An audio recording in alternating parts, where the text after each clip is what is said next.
윤 대통령은 오늘 SNS 글에서 헌법 정신에 위배되는 기득권의 고용 세습은 확실히 뿌리를 뽑을 것이고 더 많은 양질의 일자리가 창출되도록 글로벌 스탠다드에 맞게 노동을 유연하고 노동시장 이중 구조를 타파할 것이라면서 이같이 밝혔습니다. 중국과 타이완의 대리전 양상으로 전개돼 국제적인 관심을 끌었던 파라과이의 대통령 선거에서 친타이완 우파 성향의 산티아고 페냐 후보가 당선됐습니다. 집권당인 콜로라도당 소속 페냐 후보는 현지 시각으로 어제 치러진 대선에서 개표율 92.24% 기준 43.07%의 득표율로 당선을 확정지었습니다. 날씨입니다. 오늘은 전국 대부분 지방이 대체로 맑은 가운데 강원 영동 지방은 건조한 날씨가 이어지겠습니다. 대구와 경북 일부 지역에는 건조주의보가 내려져 있습니다. 강원도와 경상도에는 강풍이 불 것으로 예보돼 있습니다. 서울지방 현재 기온 20.3도입니다. KBS 제일라디오 5시 뉴스를 마칩니다. KBS.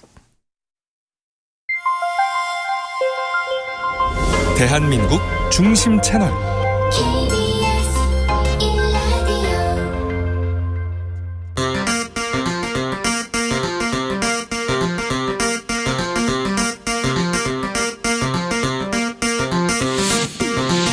주진우 라이브.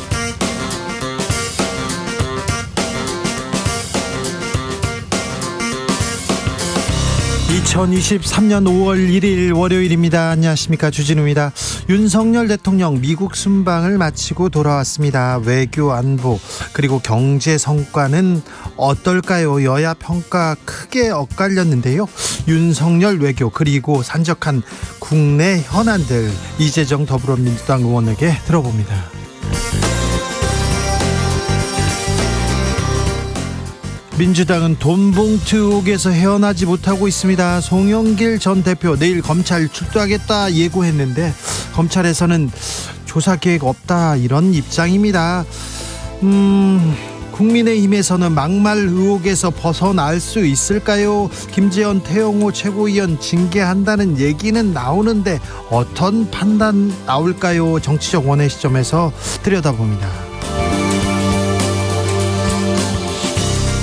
부동산 시장 이미 바닥 찍었다, 봄바람 분다 이런 뉴스 계속됩니다. 그런데요, 부동산 봄바람 분다는 뉴스는 계속 됐지 않습니까? 언론 보고 부동산 사면 큰일 납니다. 크게 후회하는 일이 있습니다. 진짜 지금 부동산 시장 어떤지요? 전세 사기 사태가 부동산 시장에는 어떤 영향을 미치는지 경공술에서 살펴봅니다. 나비처럼 날아 벌처럼 쏜다. 여기는 주진우 라이브입니다.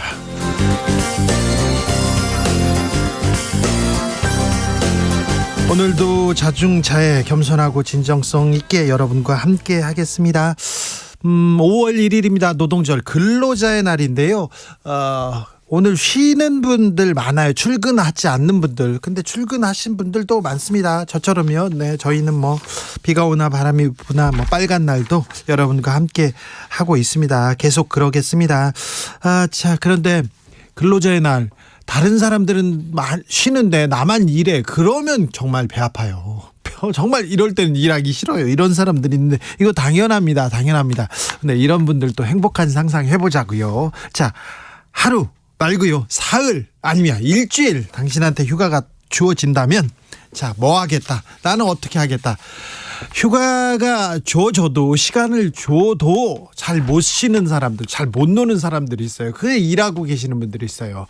그런데 그런 분들한테 난 이렇게 놀 거야 알려주시자고요. 자, 문자는 샵 9730, 짧은 문자 50원, 긴 문자는 100원입니다. 콩으로 보내시면 무료입니다. 그럼 주진우 라이브 시작하겠습니다.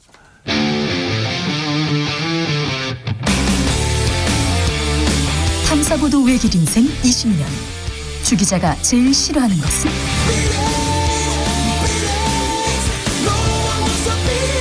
이 세상에서 비리와 부리가 사라지는 그날까지, 오늘도 흔들림 없이 주진우 라이브와 함께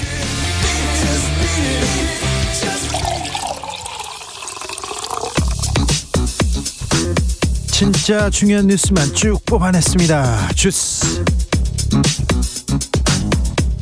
정상근 기자, 어서 오세요. 안녕하십니까. 근로자의 날입니다. 노동절입니다. 그런데 노동절에 한 노동자가 법원 앞에서 분신을 시도했습니다. 네, 검찰이 최근 전국 각지의 민주노총 산하 건설노조 지부장들에 대해 구속영장을 청구한 가운데 오늘 오전 구속 전 피의자 신문을 앞둔 건설노조 강원건설지부 간부가 법원 앞에서 분신을 시도한 일이 있었습니다. 현장에서 즉각 소화기로 진화했으나 이 노동자는 전신에 화상을 입었고요. 구급대에 의해 인근 병원으로 이송됐으나 의식은 없는 상태이며 심정지 상태인 것으로 전해졌습니다. 어떤 혐의를 받고 있었습니까? 네, 검찰은 지난해 5월부터 올해 2월까지 조합원 채용 강요를 비롯한 이 건설사의 업무를 방해한 혐의로 이 노동자에 대한 구속영장을 청구한 바 있습니다. 이 노동자는 정당한 노조활동에도 지시법 위반도 아닌 업무 방해 및 공갈이라니 자존심이 허락하지 않는다라는 내용의 유서를 남긴 것으로 전해지고 있습니다. 분신이라니요. 건설노조에서는 뭐라고 합니까?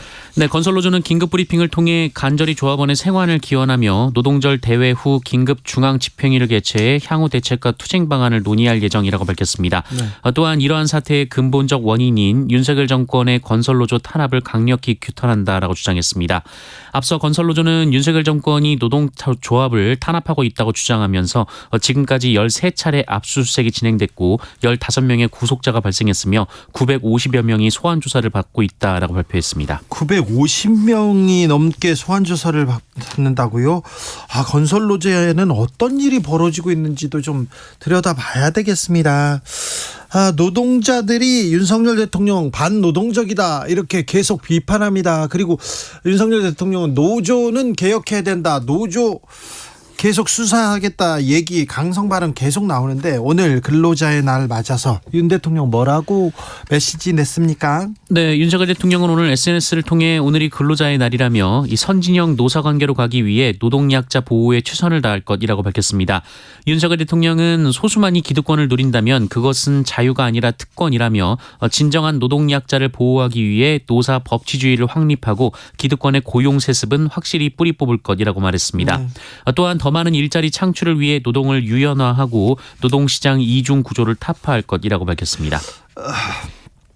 고용세습, 기득권의 고용세습 확실히 뿌리 뽑아야죠. 그런데 10년간 한 명도 그 고용세습 없었어요. 그런 얘기도 있었는데 대통령이 지금 이 상황을 정확하게 보고 얘기하고 계시겠죠. 네, 노동자의 날, 노동자에 대한 정부의 생각 한번 다시 들여다보게 됩니다.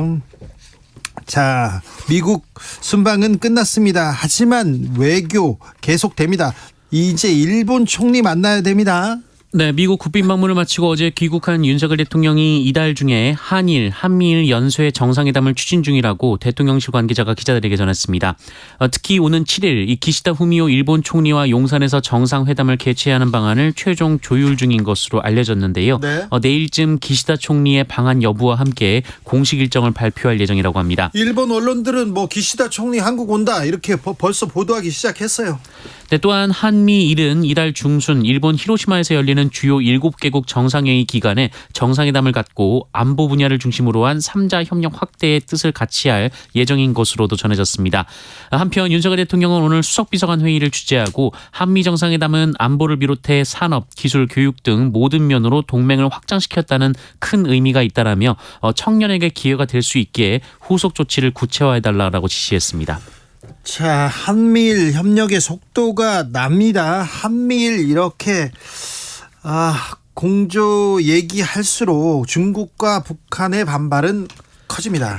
네, 북한이 연일 한미 정상회담 결과를 두고 반발하고 있습니다. 김여정 북한 노동당 부부장은 한미 정상의 워싱턴 선언은 대북 적대시 정책의 집약화된 산물이라고 주장했고요. 이 동북아미 세계의 평화와 안전을 더 엄중한 위험에 노출시킬 것이라고 주장했습니다. 이 북한 관영 조선중앙통신도 논평을 통해서 이 본인들도 군사적 억제력을 키워나갈 것이라면서 반드시 비싼 대가를 치르게 될 것이라고 주장했습니다. 아니, 맞는 말도 있는데요. 북한이 이렇게 얘기하니까 또 세계의 평화 안전에 엄중한 위험을 북한이 지금 핵 개발하고 계속 미사일 발사하면서 평화를 위협하고 있는데 여기에 대해서 또 북한이 얘기를 계속하고 있네요. 중국은 뭐라고 합니까? 네, 중국 외교부는 한미 정상이 대만 해협 문제를 거론한 것과 관련해 주중 한국 대사 정무 공사를 초치해 항의했습니다. 이 중국의 관영 매체는 한국이 중국과 러시아, 북한의 보복에 직면할 가능성이 크다라고 주장했고요. 네. 이 관영 방송은 중국군의 한국 전쟁 참전을 다룬 애국주의 드라마를 긴급 편성하기도 했습니다. 중국이 우리나라, 우리 산업, 우리 경제를 괴롭힐 수가 수백 가지는 될 텐데 중국이 꼼수로 이렇게 어떤 좀 회방을 놓지 않을까, 이건 좀 걱정이 됩니다. 대만 얘기를 꼭 해야 되나, 일본과에 가까이 가면서 꼭 대만 이거 건드렸어야 되나, 이런 건 좀 걱정이 됩니다. 경제가 지금 빨간불이거든요. 수출 매우 안 좋습니다. 계속 안 좋아요. 네, 한국의 수출이 7개월 연속 역성장했습니다. 산업통상자원부에 따르면 4월 수출액은 496억 2천만 달러로 지난해 같은 달보다 14.2% 줄어든 것으로 집계됐습니다. 지난해도 그렇게 좋지 않았는데 더 줄었다고요? 네, 월간 수출은 지난해 10월부터 7개월 연속 작년 동월 대비 감소했습니다. 또 지난달 수출은 3월에 비해서도 줄었는데요. 그 월간 수출이 지난 1월에 464억 달러로 저점을 기록한 후 2월과 3월에 좀 늘었는데 이번에 다시 감소로 돌아섰습니다.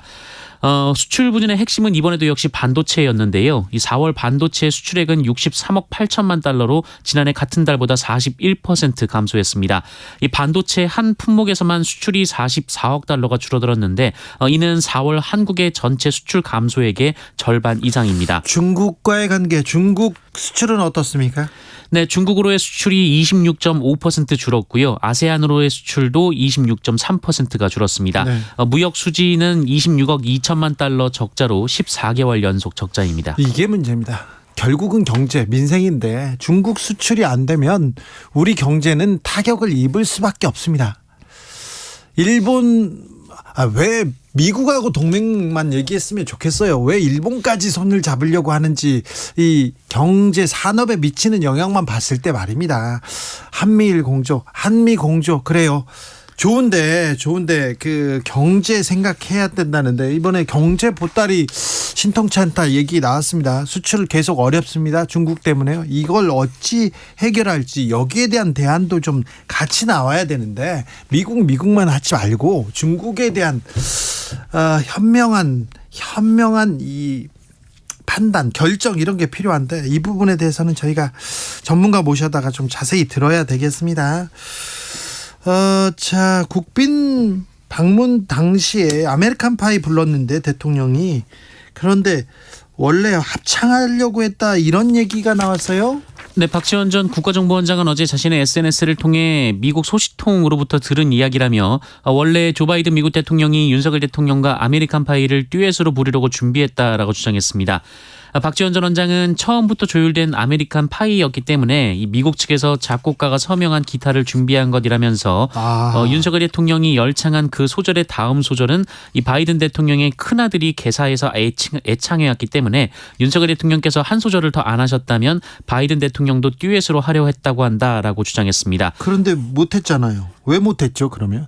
그러니까 윤석열 대통령이 그 이후 구절도 불렀다는 혼자서 의미로 보이는데요. 듀엣으로 부르기로 했는데 혼자서 다 불렀다. 뭐 그게 이제 그 박지원 전 원장의 주장인 것 같습니다. 대통령실에서 뭐라고? 반국가적 작태라고 비판했습니다. 이 대통령실 핵심 관계자는 언론과의 통화에서 이 대통령의 중요한 외교 활동에 대해 근거도 없는 무책임한 모함을 하는 것이라면서 국익을 훼손하는 반국가적 작태라고 말했습니다. 이동훈 대통령실 대변인은 윤석열 대통령이 아메리칸 파이를 부르게 된 것은 바이든 대통령의 갑작스러운 요청 때문이었다라고 밝혔습니다. 갑작스럽게 그 자리에서 노래를 불러달라, 이렇게 해서 부른 거다, 이거죠?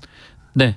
근데 공개된 영상을 보면 윤석열 대통령이 본인이 한 소절 부르겠다라고 얘기를 하는 부분이 있었는데요. 네.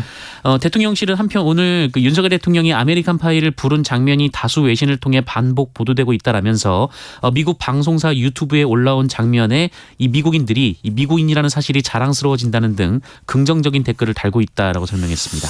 아무튼 조 바이든 대통령을 예우하기 위해서, 뭐 이렇게 생각하기 위해서 아메리칸 파이를 불렀다고 하면 매우 노력한 증거임에는 분명합니다. 그런데 아메리칸 파이가 좀 얘기가 계속되는데요. 잠시 후에 좀 자세히 들어보겠습니다. 미국 정상을 위해서 이렇게까지 준비했다. 뭐 이 노력을 어디 폄하할 필요는 없는데 아메리칸 파이가 몰고 오는 다른 얘기들도 좀 생각해 봐야 될 것 같습니다. 송영길 전 민주당 대표 내일 검찰에 나가겠다 이렇게 밝혔어요. 네, 지난 2021년 치러진 민주당 전당대회에서의 돈봉투 의혹과 관련해 송영길 전 민주당 대표가 내일 검찰에 자진 출두하겠다라고 밝혔습니다. 송영길 전 대표는 이 과정에서 언론과도 만나 입장을 밝힐 것으로 알려졌습니다. 그러나 검찰은 조율되지 않았다라는 입장인데요. 이 검찰 측은 언론에 수사기관이 필요할 때 소환하면 당사자가 일정을 고려해 협의하는 것이라면서 이 대상자가 일방적으로 조사 일정을 정할 수 없다라고 밝혔습니다. 돈봉투 수사는 계속 속도를 냅니다. 네, 검찰은 오늘도 송영길 전 대표 경선 캠프 관계자들에 대한 추가 압수수색을 단행하고 있습니다. 서울중앙지검은 오늘 송영길 전 대표의 경선 캠프 지역 본부장, 상황실장 등의 주거지 3-4곳에 검사와 수사관을 보내 압수수색을 벌이고 있는데요. 앞서 지난달 29일 송영길 전 대표의 전-현 주거지와 개인 조직 사무실도 압수수색을 벌인 바 있습니다. 네. 한편 이 사건 핵심 관계자인 이정근 전 민주당 사무부총장의 변호인은 오늘 기자회견을 열고 이정근 전 부총장이 검찰과 사법거래를 했다는 주장은 사실무근이라며 이정근 녹취록의 유출자는 검찰이라는 주장을 이어갔습니다. 고소도 했죠? 네, 앞서 이 성명불상의 수사검사들과 해당 녹취록을 보도한 JTBC 측을 고소한 바 있습니다.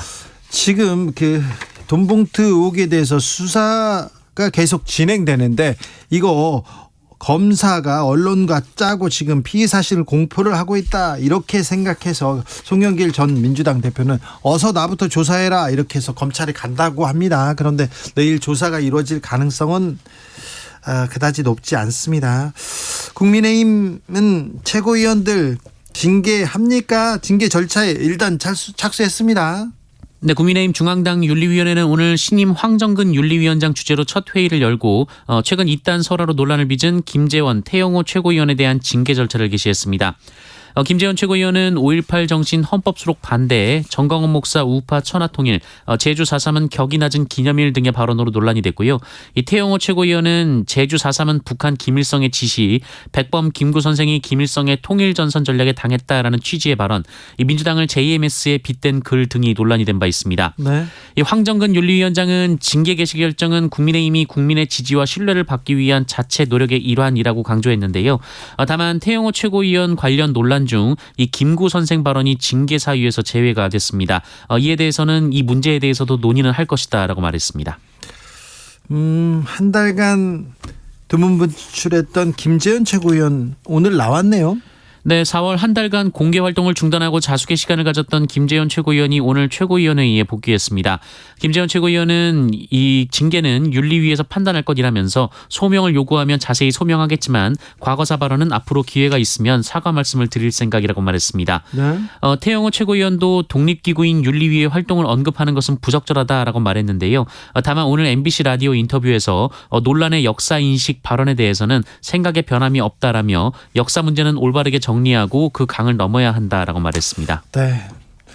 민주당은 지금 돈봉투 의혹 얘기가 계속 나오네요, 이제. 그리고 국민의힘에서는 최고위원들 막말, 그리고 징계하느니 마느니 이게 그렇게 중요한지, 정치권에서는 지금 뭐 하고 있는 건지, 수출 안 된다고 하고 민생 어렵다고 하고 계속 어렵다는 얘기만 나오는데 정치권에서 지혜를 모아야 될 텐데 일도 안 하고 싸움도 잘 안 하고, 싸움도 건설적인 싸움이라도 해야 되는데 싸움도 안 하고 이게 뭐 하고 있는 건지, 저런 분들 다 우리가 장관급으로 예우하면서 돈 주고 사람 보내주고 이래야 되는 건지 이런 자괴감 듭니다. 정작 또 자기들은 정치개혁, 선거개혁 그런 얘기도 안 해요. 지금 눈치만 보고 있지. 더 눈치를 줘야 됩니다. 더 압박해서, 국민들이 압박해서, 국회의원들, 정치인들 좀 일하게 만들어야지. 이게 뭐 하는 건지, 국민한테, 국민의 삶에는 전혀 보탬이 안 되는 일만, 그런 뉴스만 하고 있어요. 참 안타깝습니다. 마약 범죄, 특별히 청소년을 대상으로 한 범죄 검찰이 엄벌하겠다 이렇게 선언했습니다. 네, 얼마 전 강남 학원가에서 청소년들을 대상으로 마약이 든 음료수를 일반 음료수로 속여서 먹인 사건이 있었고 또 학생들이 직접 마약에 손을 댔다라는 뉴스도 잇따라 나왔는데요. 네. 이에 검찰은 청소년을 상대로 마약을 판매하거나 유통에 가담시킨 마약 사범의 경우 구속 수사를 원칙으로 하고 최고 사형까지 구형하기로 했다라고 밝혔습니다. 또한 청소년일지라도 의료용 마약을 불법 유통한 경우에는 구속 기소한다는 방침을 밝혔는데요. 다만 단순 투약 청소년은 치료와 재활 기회를 우선 제공하겠다라고 밝혔습니다. 청소년 상대로 한 마약 범죄 엄벌하겠다고 선언했습니다. 선언하지 말고 빨리빨리 처리하시면 좋겠어요. 마약 관련된 범죄 왜 잘 안 돼요. 진행이 안 되고 또 여러 이유가 있고요. 또 재벌가 또 유명인들은 또 사법 처리가 안 됩니다. 구속도 잘 안 되고요. 왜 그러는지 그런 방만한 수사 그리고 방만한 처벌이 마약 범죄를 더 키우는 건 아닌가 그런 생각도 해봅니다. 전세 사기 사건 경찰이 엄벌하겠다 이렇게 강조하고 있는데 강조만 하지 말고 빨리 엄벌하면 되지. 그걸 가지고 아직도 뭐 하고 있어요? 네, 경찰은 인천 미추홀구에 다수의 피해자를 낸 이른바 건축왕 일당뿐 아니라 다른 지역 전세 사기범들에게도 범죄단체 조직죄를 적용하는 방안을 적극 검토 중이다라고 밝혔습니다. 오늘 경찰청 기자간담회가 있었는데요. 임대인과 임차인, 보증대출 관련자들이 전세 사기 또는 불법 대출을 공모한 것으로 확인되면 범죄단체 조직죄를 적용하겠다라고 밝혔는데 이 범죄단체 조직죄가 인정되면 단순 가담자도 조직 차원에서 벌인 범죄의 형량으로 처벌을 받게 됩니다. 이거는 또 법리상 좀 따져볼 부분이 있는데 이거 경찰이 큰 소리를 쳤는데 이게 범죄 단체 조직대가 된다? 이거 좀 쉽지 않은데 경찰이 지금 수사를 잘하고 있는지 이거 좀 자세히 살펴보겠습니다. 저희가 주가 조작 사건이 지금 사람들을 매우 걱정시키고 있습니다. 그런데 금융위원회에서 좀 빨리 대응했으면 이 사태 막을 수 있었다 그런 얘기도 나옵니다. 네, 금융위원회는 지난달 초 언론사 제보 등으로 이번 사건의 징후를 처음 인지한 것으로 알려졌는데요. 이번에 논란이 된 8개 종목 중 상당수와 관련해 이 시장에서는 이미 작년부터 작전설을 의심하는 목소리가 나왔었다. 이런 보도가 있었습니다. 네. 이와 비교하면 금융위의 인지 시점부터가 너무 늦었다라는 지적이 나오고 있고요. 또한 금융위는 통상 중대한 사안의 경우 금융감독원과 공동조사를 벌인 뒤 패스트트랙으로 사건을 검찰에 넘겨왔는데 금융위는 이번 제보 자료들을 쥐고 있다가 사태가 터지고 나서야 이를 금감원에 공유한 것으로 알려져 논란이 되고 있습니다. 만약 인지 시점이 더 빨랐거나 혹은 처음부터 금감원이나 검찰과 함께 사건을 조사했다면 피해를 줄일 수 있었다라는 지적이 나오고 있는데요. 이 조사 본격 착수까지 시간이 지체되면서 당국의 움직임을 눈치챈 이 주가 조작 세력들이 물량 처분에 나서서 이 주가 폭락 사태가 빚어졌다라는 지적이 나오고 있습니다.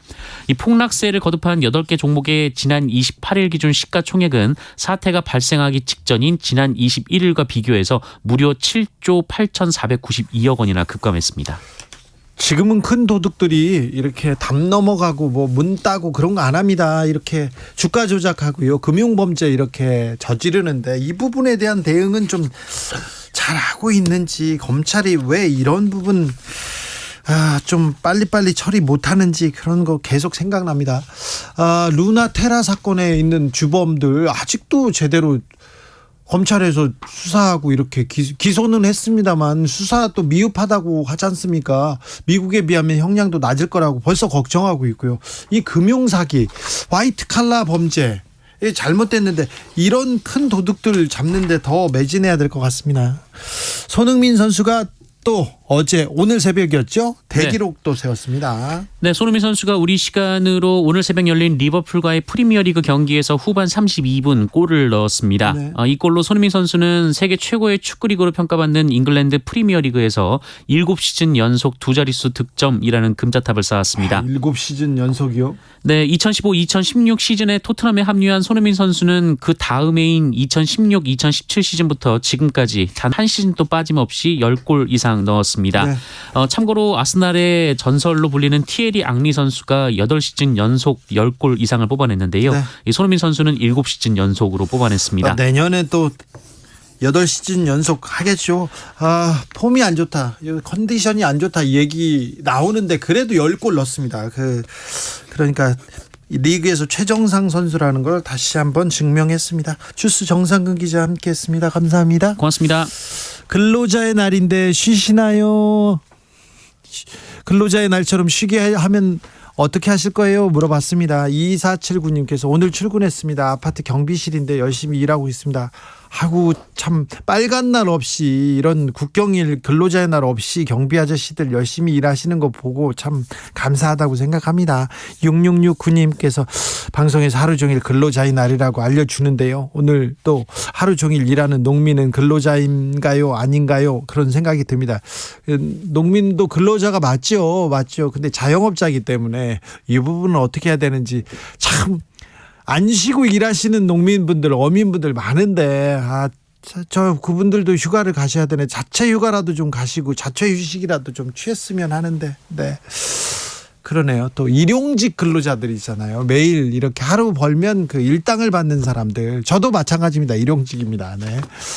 비정규직 일용직. 네. 이런 분들은 휴가 잘 못 쓰고 있어도 못 쓰고 없어 뭐 쓰기도 어렵고 참 안타깝네요. 8805님 노동자는 노동자의 날이라도 있죠. 주부는 주부의 날도 없네요. 주부의 날이 있을 거예요. 그런데 쉬는 거하고는 상관이 없을 거예요. 지금 밥하고 있습니다. 가족을 먹여 살리는 위대한 직업이지만 일주일 휴가가 주어진다면 호텔에서 꼼짝 않고 룸서비스만 시켜 먹고 싶어요. 8805님 그렇게 한번 하세요. 나 휴가 간다 이렇게 자식들과 남편한테 선언을 하세요. 나 언제부터 언제까지 휴가 간다. 그러면 왜 그러지? 이렇게 걱정하다가요. 나중에는 엄마한테도 휴식이 필요해. 그리고 엄마한테 좀 잘해야 되겠다. 엄마가 없잖아요. 그 빈자리가 엄청 커요. 그러니 그 다음부터 더 잘해줄 거예요. 그거 꼭 필요한 것 같습니다. 가족을 위해서도 필요한 것 같습니다. 주부의 날은 없습니까? 없나요? 네. 부부의 날은 있습니다. 부부의 날은. 주부의 날도 왜 없지? 주부의 날도 좀 하나 만들어주세요. 중요한 날인데. 9631님 우리 어머니 걷기 어려워하시는데 모시고 제주도 여행 다녀오고 싶습니다. 하루가 주어지면요 어머니 모시고 네 그래야죠. 한 교수님 제게 일주일 휴가가 주어진다면 울릉도에 가서 독도새우를 먹고 오겠습니다. 독도새우를 먹고 싶습니다. 네. 서울에서 또 뭐 다른 데서도 먹고 싶겠지만 울릉도에서 가서 먹으면 또 의미가 있겠죠.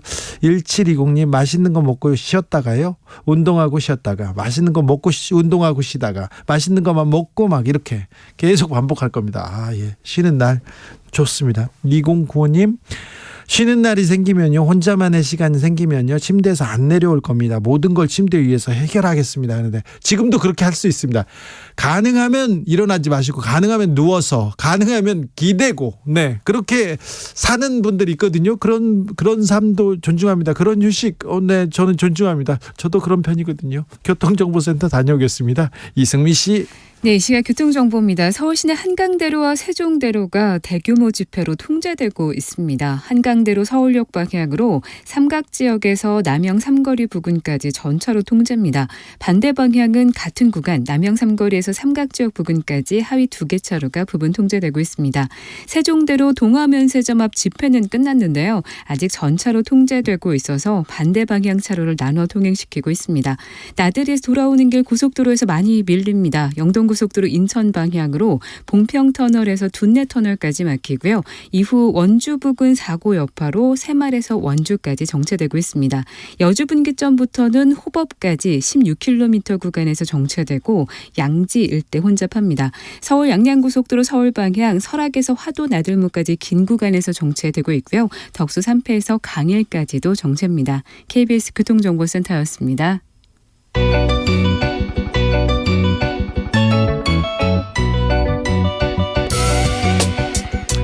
한층 날카롭다 한결 정확하다 한편 세심하다 밖에서 보는 내밀한 분석 정치적 원의 시점.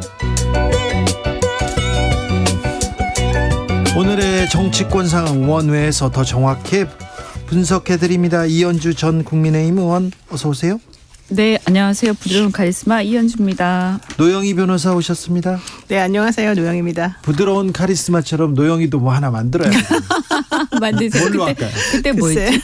그전에는 뭐 있었어요? 글쎄요, 뭘로 만들지 지금 생각해 네, 보겠습니다. 다음번에 한번 얘기해 보자고요. 네, 네. 자, 부드러운 카리스마 이현주 의원님. 자, 윤 대통령의 이번 그 순방 어떻게 보셨어요? 아니 뭐 미국하고는 굉장히 사이가 좋아진 것처럼 보인다. 그렇죠. 네.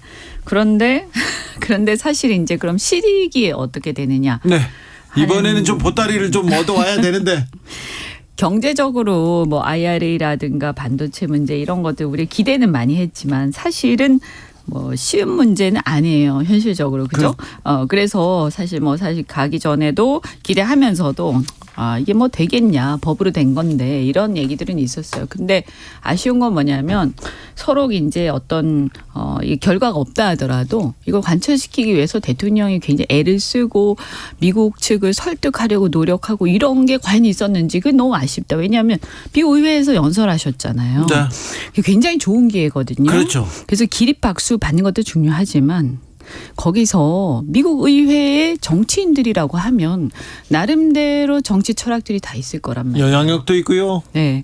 그러면 저는 거기에서 우리 대통령이 평소에도 자유 많이 말씀하시고 거기서도 수십 번 말씀하신 것처럼 이 자유주의적 무역 질서 이게 이 전 세계가 지금 이렇게 서로가 자국중심적으로 가는 과정에서 어쩔 수 없는 부분이 있지만 네. 그럼에도 불구하고 자유주의적 세계 질서를 선도했던 미국이 그렇죠. 예? 그렇죠. 미국이 이 부분에 대해서 조금 이렇게 동맹국들이 힘들게 하는 것에 대해서 의회에서 집행부는 좀 할 수 없는 부분이 있어요. 왜냐하면 그죠? 근데 의회에서는 우리가 자유주의적인 어떤 세계 질서를 그래도 지켜나가기 위해서 마지막 어떤 그 선은 넘지 말았으면 좋겠다. 이런 얘기 좀 할 수 있지 않나요? 그리고요. 저는 너무 아쉬웠어요. 자유시장 경제의 그 선두주자 미국이 네. 보호무역을 얼마나 합니까 그렇죠. 지금. 우리한테는 그러지 마라. 그리고 리더의 역할을 좀 했으면 좋겠다. 이런 식으로 돌려 얘기할 수 있잖아요. 그러니까 뭐 전 세계에 그렇게 하라 꼭 그건 아니더라도 네. 한국의 상황과 우리의 무역 상황, 그다음 우리의 경제 상황. 그래서 그 전에 미국이 우리나라에 대해서 뭐 지원부터 시작해서 많은 부분들 6.25 전쟁부터 해서 우리 너무나 감사하고 우리 그 자유를 같이 향유하는 만큼 우리가 지금도 이 부분에 대해서 미국이 어렵더라도 좀 마지막 그것은 최소한의 것을 지켜주고 특히 동맹국에 대해서 여전히 우리가 어려움이 많기 때문에 우리가 함께 하는 만큼 우리 국민들한테 좀 그죠? 한국 국민들한테 미국에서도 좋은 얘기를 많이 해주면 좋겠다. 이런 얘기 하면 안 됩니까? 미국에서 점수 따는 것까지는 성공했는지 모르는데 우리 국민들한테 점수 따는 거는 조금 네. 그래서 너무 아쉬웠다. 의회에서 연설을 그렇게 멋있게 하면서 왜 우리나라의 상황, 우리의 어려움 그리고 그것이 실제 미국이 구가하고 미국이 추구해 왔던 우리가 함께 가치 동맹이라고 했잖아요. 그 가치 동맹을 함께 해왔던 자유주의적 무역 질서 이것이 궁극적으로 깨지는 방향으로 가지 않았으면 좋겠다라는 게 나와 우리 국민들의 생각이다. 이런 얘기를 좀 했으면 전 더 멋있겠다. 이런 생각이 듭니다. 그거 하고 뭐 그다음에 또 여러 가지들이 있지만 저는 보수의 입장에서 굉장히 아쉬운 게 뭐냐. 네. 아니 뭐 핵무장을 당장 하기는 어려운 실정이죠. 예. 근데 왜 그거를 포기하는 선언까지 합니까?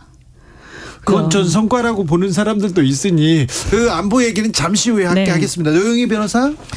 저는 뭐 박대출 국민의힘 정책위 의장이 KBS 왜 이렇게 비난이 도를 넘었다 뭐 이렇게 얘기를 했다고 그러더라고요. KBS 방송국에서 네, 방위 라디오. 성과에 대해서. 예. 물론 그때 제가 안 나왔었습니다. 다행스럽게.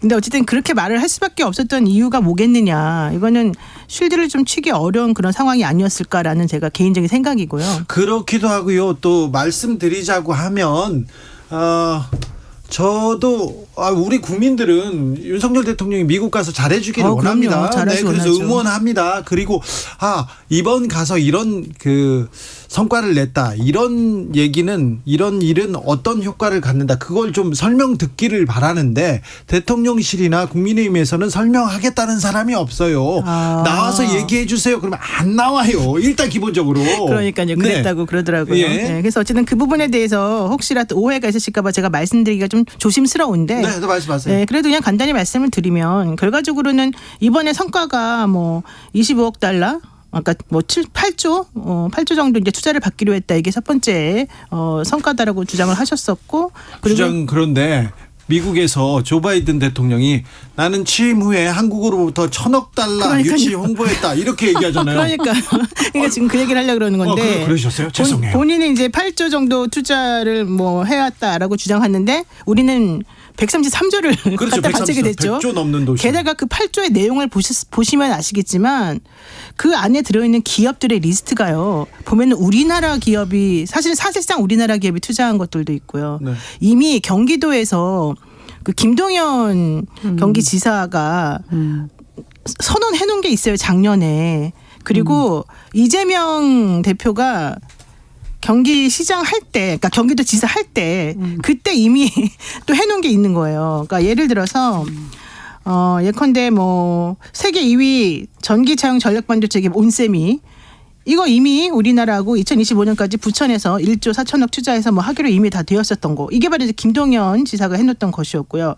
에어프로덕츠라고 하는 이런 기업에서 투자도 이미 2021년도 4월에 이재명 당시 경기도 지사가 경기도 청사 투자협약서에 공동 서명한 내용이었고요. 그러니까 이런 식으로 그다음에 또 SK그룹이 1조 6천억 원 투자해가지고 지분을 9.9% 가지고 있는 플러그 파워라고 하는 회사로부터 또 투자받기로 했는데 그것도 역시 우리나라 기업이 사실 한 거나 마찬가지가 되는 거예요. 그러니까 이런 식으로 8조라고 하는 것의 내용을 들여다보면 현실적으로는 새로운 게 하나도 없고 예전에 해놨던 것들을 그냥 마치 이번에 성과인 것처럼 말해놓은 것들이 많더라. 그러면 아까 말한 것처럼 핵에 대한 얘기 사실 저는 좀 이해가 안 가지만 그것도 전 X라고 보는데 그리고 난 다음에 이번에 이 투자 마찬가지고 원자력도 솔직히 말하면 제대로 수출 못하게 된 거잖아요. 그럼 이건 전체적으로 보면 이게 몇 점입니까? 솔직히 말해가지고. 경제적 성과는 좀 미흡했다고 보는 게 많은 그 분들의 분석인 것 같습니다. 그런데 안보적으로는 이번에 대통령이 가셔서 워싱턴 선언도 하시고요.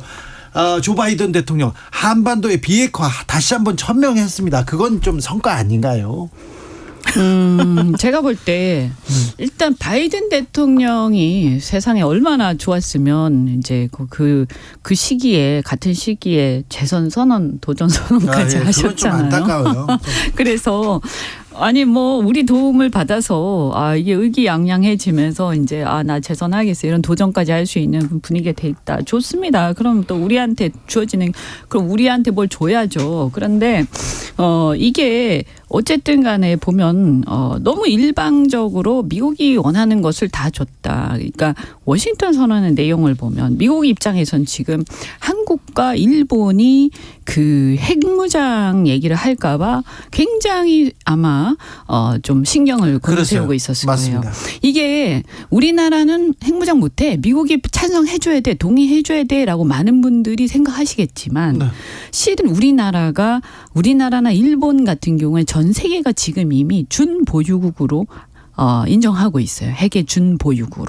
기술력이 그렇죠. 있어서요? 이미 충분히 만들 수 있는 상태고 네. 그 준비도 상당히 많이 돼 있어서 우리나라 같은 경우는 짧으면 한 6개월, 일본 같으면 한 2주 정도만 있으면 바로 만든다. 기술은 충분하다.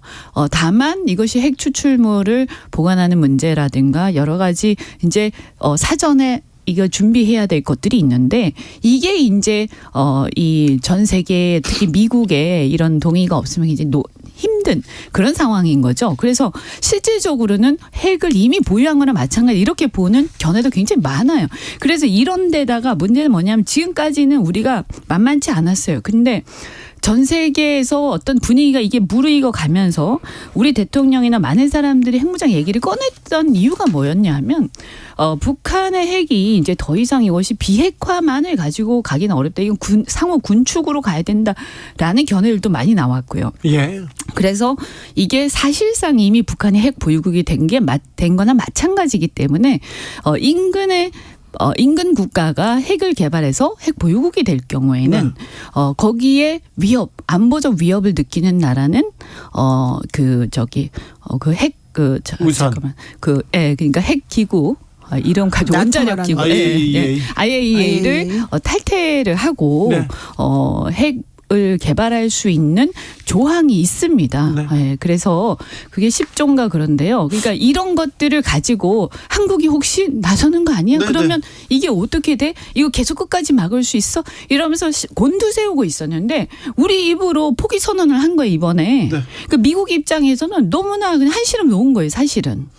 네, 함시름 근데 뭘 놓고요. 잘했다는 거예요? 나는 그게 궁금한데. 아니 핵 개발 안 하기로 이게 천명했으니까. 아니, 처음에 원래 우리 대통령은 핵 무장을 단독으로라도 하겠다 그러고 갔던 사람이잖아요. 그리고 가서도 그래도 결정을 했잖아요. 잘했죠. 뭘 잘해요 그게? 핵 개발 안 하기도 잘했죠. 그래서 한반도 평화를 위해서. 저는 그것은 전혀 안 됩니다. 저는 그것은 잘못됐다. 제 개인적으로는. 자, 보수 이현주 의원은 잘못됐다고 매우 화가 났는데 예, 그럼요. 매우 실망한 눈치인데 네. 네, 그래도 핵 도미노 여기도 아니 핵 그래서 저기도 뭐냐면 핵 안 그게 되죠. 바람직한 건 아니지만 아니죠.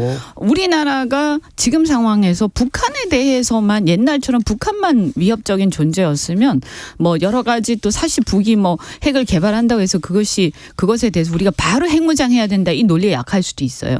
근데 지금 같이 미국이 그렇게 얘기하잖아요. 중국, 러시아 여러 나라들이 지금 위협적이다라고 미국이 얘기하잖아요. 그런데 우리가 우리 스스로 핵을 무장하지 않고 네.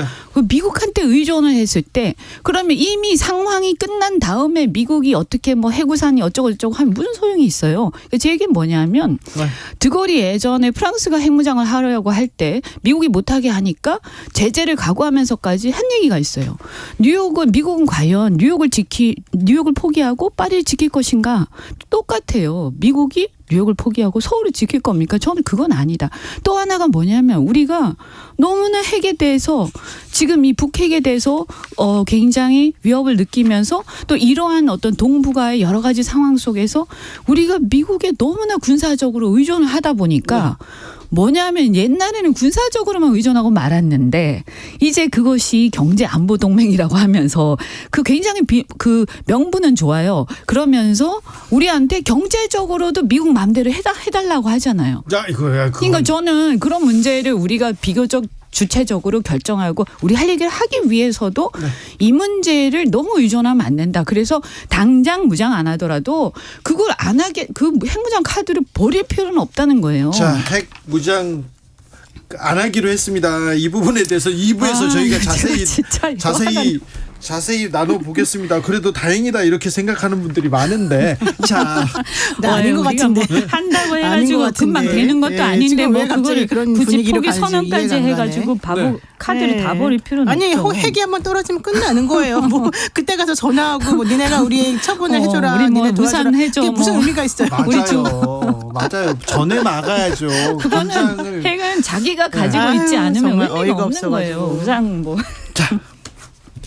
민주당 돈봉투 의혹은 어떻게 되는 겁니까? 송영길 전 대표 내일 검찰에 나간다고 합니다. 노영희 변호사. 아니 이게 그 5월 2일 화요일 오전 10시 나가겠다. 근데 뭐 오라고도 안 했는데 나가면 누굴 만나는가.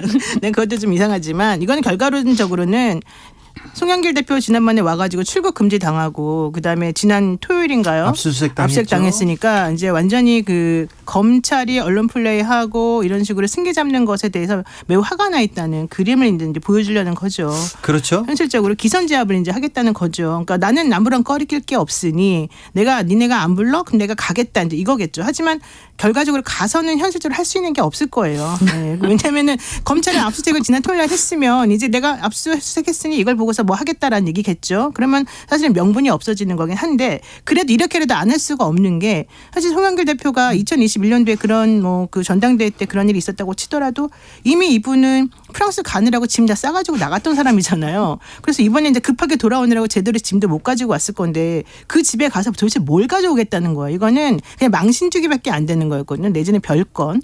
현실적으로 그런 상황에서 그럼 송 대표가 계속해서 자기는 피의자인 물론 이제 피의자로 지금 뭐 얘기가 되고 있다고 합니다만은 여기에 대해서 그냥 가만히 있으면 안 되니까 이제 이런 걸 하는 거 아니겠습니까? 그러니까 이거는 제가 봤을 때는 오히려 만약에 정말 떳떳하다 그러면 검찰이 이런 언론 플레이하거나 보여주기식 수사하는 것에 대해서는 좀 경종 울리는 차원에서라도 하는 거 맞다고 봐요. 이현주 의원님. 네. 뭐 자진 출두하겠다. 뭐 사실은 뭐 정치적으로는 이런 입장을 취하는 게 맞겠죠. 아, 정치적 인수다.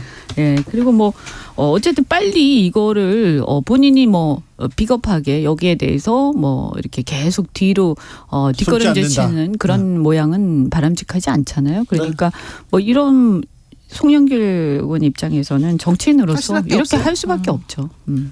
네. 근데 이 돈봉투 이 수사는 어떻게 됩니까? 이제 앞으로 어떻게 되는 거예요? 이정근 전 사무부총장이 막 고소하기도 했잖아요. 근데 결국 이 수사는 이미 이정근 씨 관련해서는 1심이 끝났고 2심 올라가는 거니까 네. 그거보다는 다른 나머지 사람들에 대해서 얼마나 끌고 가느냐가 문제인데 결국 총선 때문에 하는 거라고 보여지고 검찰 입장에서는 빨리 안 하겠죠. 이게 원래 작년 8월에 이 압수수색 해가지고 다 통화 이미 확보했다고 그러는데 작년 12월에도 얘기가 나잖아요. 네네. 근데 이번에 지금 갑자기 이렇게 하니까 이거야말로 지금 뭔가 수를 노리고서 단계적으로 검찰이 하는 거다 이런 얘기 안 나올 수가 없는 거고요. 다만 이제 한 가지 포인트는 그 이정근 부총장 그 변호사인 그 변호사가 이번에 정철승 변호사. 변호사가 이번에 검찰하고 JTBC를 고소했지 않습니까? 네네. 근데 거기서 이제 그 내용이 사실은 사실이다 아니다 이런 얘기는 안 하고 있어요. 그러니까 아마도 그 내용 중 일부는 사실 가능성이 저는 있다고 좀 봐요. 네네. 그렇다라고 한다면 민주당에서는 이제 정철승 변호사나 이 이정근 부총장이 하는 것과 별개로 쳐낼 건 쳐내고 그다음에 정리할 건 정리하고 아닌 건 아닌 걸로 좀 정리를 해주는 게 저는 필요하다고 보죠. 이현주 의원님. 일단 뭐 이 부분은요. 저는 이정근 뭐 부총장 여러 가지 지금 나와 있는 의혹이나 이런 것들을 보면 이렇게 굉장히 문제가 많아 보입니다. 물론 이것은 이제 끝까지 가봐야 알겠지만 그럼에도 불구하고 저는 이 녹음 파일은 이것은 이제 증거로 뭐 압수수색 과정에서 또는 이제 임의 제출 방식으로 검찰이 확보한 증거일 텐데 이 녹음 파일이 방송에서 이렇게 틀어지고 있다. 틀어졌죠. 예. 누가 줬을까요? 네, 그래서 과연 누가 아니 줬을까? 뭐 이거는 저는 뭐 이것은 제가 본 건 아니지만 그럼 검찰에서 나왔을 가능성이 높은데 이런 일이 있을 수가 있느냐. 이 사람이 잘했고 잘못했고를 떠나가지고 네, 말이죠. 그래서 저는 이런 원칙이 무너지면 안 된다. 그리고 검찰이 지금 뭐 드라마 찍습니까? 뭐 하는 겁니까? 이런 짓은 제발 하지 마라. 네. 예, 이걸 만약에 검찰이 유출했다. 그러면 저는 그 유출한 당사자는 반드시 이것은 엄하게 처벌해야 된다고 맞아요. 생각합니다. 빨대 나쁜 빨대들은 다 처벌해야 된다. 근데 검찰은 안 하잖아요. 예전에 그 노무현 전 대통령 수사 당시에 나쁜 네. 빨대라고 홍만표 당시 수사를 기획했던 분이 그 얘기까지 했어요. 그런데 다 색출하겠다. 우리가 반성하고 바로 잡겠다 했는데 네. 하나도 안 했거든요. 그러니까 계속 지금 뭐 이 고질적인 병폐잖아요. 검찰뿐만 아니라 경찰도 이런 식으로 많이 하는데 알려주고 뭐 이게 수사하고. 정치적이라는 게 다른 이유가 아니에요. 다른 얘기가 아니고 정치 검찰이다, 정치 경찰이다 우리가 얘기를 할 때 뭐냐 하면 이런 걸 통해서 정치를 하고 있고 네. 언론 플레이를 하고 있고 그래서 이것을 드라마틱하게 전개를 함으로써 이미 수사도 하기 전에 모든 일이 끝나버리는 거예요. 네. 국민들 머릿속에는. 이미 뭐 여론 속에는. 네, 여론 재판은 끝났죠. 그리고 사실 국민들이 이거 보고 싶지도 않아요. 듣고 싶지도 않고 네. 정신사 나와요. 그냥 알아서 수사 열심히 하시고 결론 나면 브리핑 하시다 이거예요. 근데 왜 이거는 이런 짓을 합니까? 사실은 이정근 부총장 쪽에서 하는 말이 맞을 가능성이 매우 높아 보이는 게 고소까지 이게 했어요. 2023년 4월 12일 날 압수수색이 있었다 그러잖아요. 그리고 난 다음에 곧바로 JTBC에서 그 녹음 파일 까고 뭐 이것저것 했잖아요. 실제 만약에 압수수색을 그걸 송영길 대표 거나고 한번 비교해 보세요. 송영길 대표에 대해서 토요일 날 지난번에 압수수색했다. 우리가 천천히 분석해가지고 나중에 당신 부르겠다라고 하는 게 지금 검찰의 태도였잖아요. 네.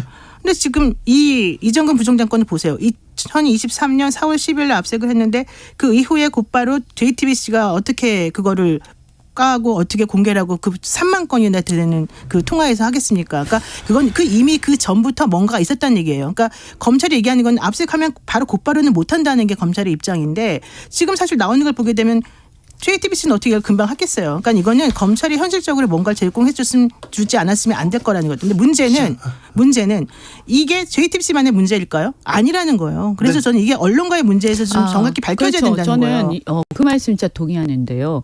언론도 이런 문제에 대해서는 좀 신중하셔야 돼요. 예, 그렇습니다. 네. 네. 이거 한번 확인해 자, 봐야 되는 거지. 이 돈봉투 의혹 사건 이 수사와 별개로 누가 이 녹취록을 공개했을까? 누가 제공했을까? 이 부분에 대해서도 매우 중요하게 다뤄져야 된다고 봅니다. 네.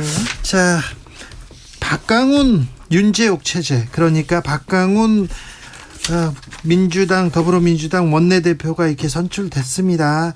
자, 두 분은 이제 정치 좀 복원하고 이렇게 대화로 나갈 수 있을까요? 어떻게 될까요? 국민의힘은 어떻게 될까요? 민주당은 어떻게 될까요? 이현주 의원님. 뭐 한계가 있겠죠. 왜냐하면 지금 국민의힘 같은 경우도 사실상 이제 대통령 내지는 대통령실의 의사에 따라서 사실 굉장히 많이 좌우되는 분위기고 실질적으로. 그렇죠? 네, 그래서 윤재옥 원내대표가 얼마나 재량이 있을 것이냐 하는 좀 의문은 들어요. 그럼에도 불구하고 재량을 가지고 좀 했으면 좋겠다. 어차피 이분이 정치를 이 정도 했으면 이제 3선인가요? 그죠? 그럼 이 정도면 사실은 개인으로서 정치적으로 상당히 이제 올라올 만큼 많이 올라온 건데 여기서 뭐 큰 더 욕심을 부립니까? 여기서 원내대표 잘 하셔서 사람들한테 자신의 이름을 각인시키고 만약에 더 큰 정치를 하고 싶으면 여기서 잘해야 된다. 그래서 여기 끌려다니는 정치 하시면 끝이다 이런 생각을 말씀을 드리고요. 그다음에 박광원 대표도 마찬가지인데 어쨌든 박광원 원내대표도 원만한 부분에서는 뭐 저는 바람직하다 이렇게 생각하지만 야당으로서 역할도 있을 거고요. 또 어차피 당대표가 결국에는 또 더 큰 어떤 주도권을 갖고 있지 않습니까? 당의 구조상. 그래서 결국은 저는 윤석열 대통령과 이재명 대표 간에 만나서 얘기를 좀 해야 풀 수 있는 것들은 풀 것이다라고 생각이 좀 들고요. 한편에 이제 다만 이렇게 정치적 이념이 첨예하거나 이런 게 아닌 법안들이 있어요. 예를 들면 간호법이라든가 뭐 지난번에 양곡관리법 같은 것도 사실 이게 이념이라기보다는 좀 실무적인 거란 말이에요. 얼마든지 타협안 찾을 수 있는 거란 말입니다. 그래서 이런 것들은 좀 두 분이서 다른 어떤 정치적인 이런 걸 떠나가지고 잘 해법을 좀 찾았으면 좋겠다. 이제 기대를 해봅니다. 뭐 의미가 없는 얘기 같아요, 솔직히 말해서. 왜냐하면 그 윤 대표 같은 경우에는 대통령하고 친하다는 의미로 사실은 뽑혔다는 얘기가 그동안은 많았었거든요. 그런데다가 박강원 대표 같은 경우에는 지금 민주당 내에서 비명계로 이제 뽑히고 있단 말이죠. 그렇죠. 네, 그런 의미에서 사실은 두 분이서 만약에 뭔가 의기투합한다 그러면 민주당이나 이런 쪽에서는 사실 받아들이기 어려울 가능성이 좀 있고 또 그렇지 않고 여기에 대해서 사사건건 또 대립하는 모양새로 가게 되면 현실적으로는 아무것도 안 되는 모양새가 될 거란 말이에요. 지금 그래 안 됐잖아요. 네, 그러니까 내가 보기엔 될 가능성은 사실 없어요. 그러니까 차라리 그런 걸 그 쓸데없는 거에 자꾸 바라거나 그런 이상한 거 가지고서 희망을 갖고 사람들을 좀 이렇게 뭐라 그래야 되나 좀 놀린다 그러나 기만하거나 이런 거 하지 말고 그냥 본인들이 할 거를 정확하게 주장하고 본인들이 할 거 가지고 좀 힘있게 나가는 그런 모습을 차라리 보여주는 게 오히려 전 낫다고 봐요. 게다가 윤재옥 원내대표는 지금 김기현 당대표도 제대로 아무것도 못하는데 윤재옥 원내대표가 뭘 하겠습니까? 내가 봤을 땐 그쪽에는 기대할 수 있는 게 없어요. 김기현 대표는 원래 못할 줄 알았어요. 이분이 생각보다 소신이 없는 분이세요. 생각보다 소신이 없어요? 굉장히 제가 이렇게 폄하해서 죄송합니다만 이분은 상당히 이런 어떤 저 위의 눈치를 많이 보는 스타일이고 윤재옥 대표는 전 잘 모르겠습니다. 아직은. 그래서 사람들이 잘 몰라요. 잘 모른다는 것은 장점도 있는 거예요. 그죠? 알겠어요. 그래서 한번 좀 기대를 해보겠습니다. 자, KBS에서는요. 국민의힘 목소리 열심히 들으려고 합니다. 이 당내 얘기, 외교 얘기 하고 싶으면 언제든지 오세요. 항상 준비되어 있습니다. 자, 이현주 전 의원, 노영희 변호사 감사합니다. 네, 고맙습니다.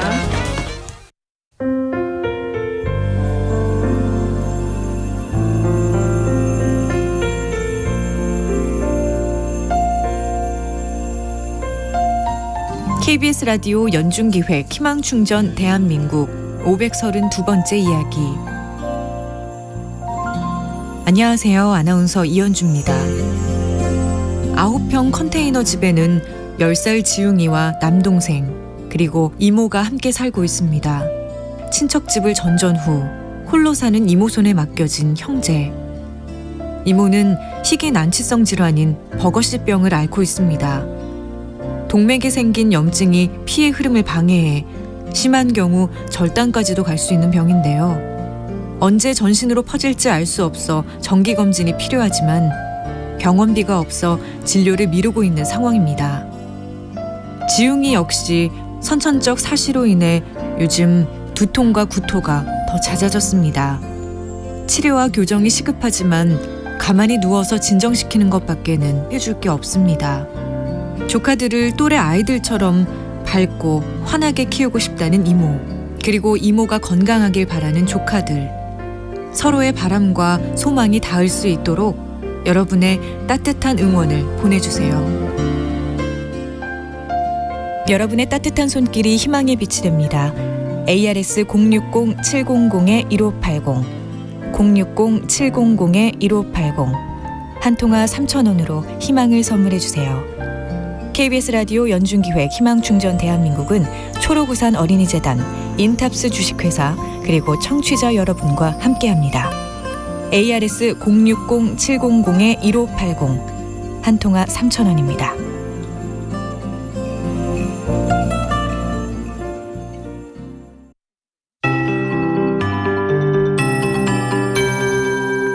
KBS 58분 날씨.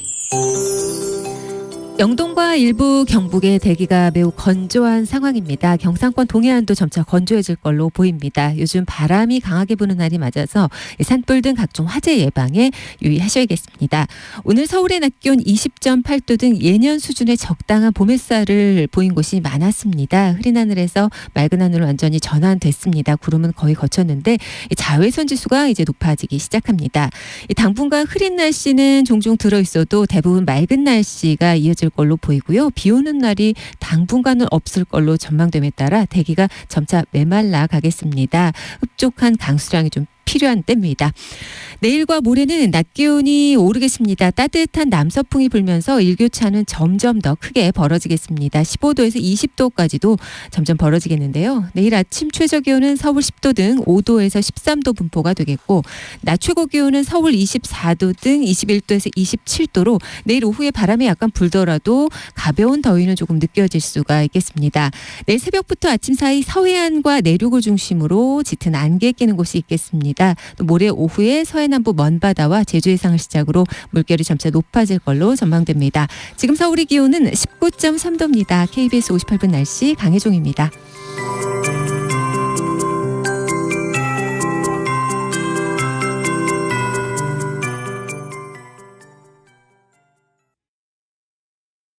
정성을 다하는 국민의 방송 KBS가 6시를 알려드립니다. AM 711kHz, FM 97.3MHz, KBS 1라디오입니다. HLKA.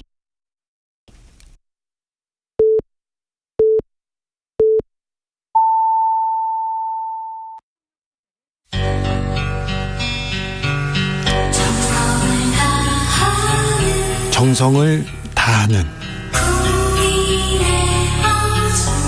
국민의 방송 KBS 주진우 라이브. 그냥 그렇다고요.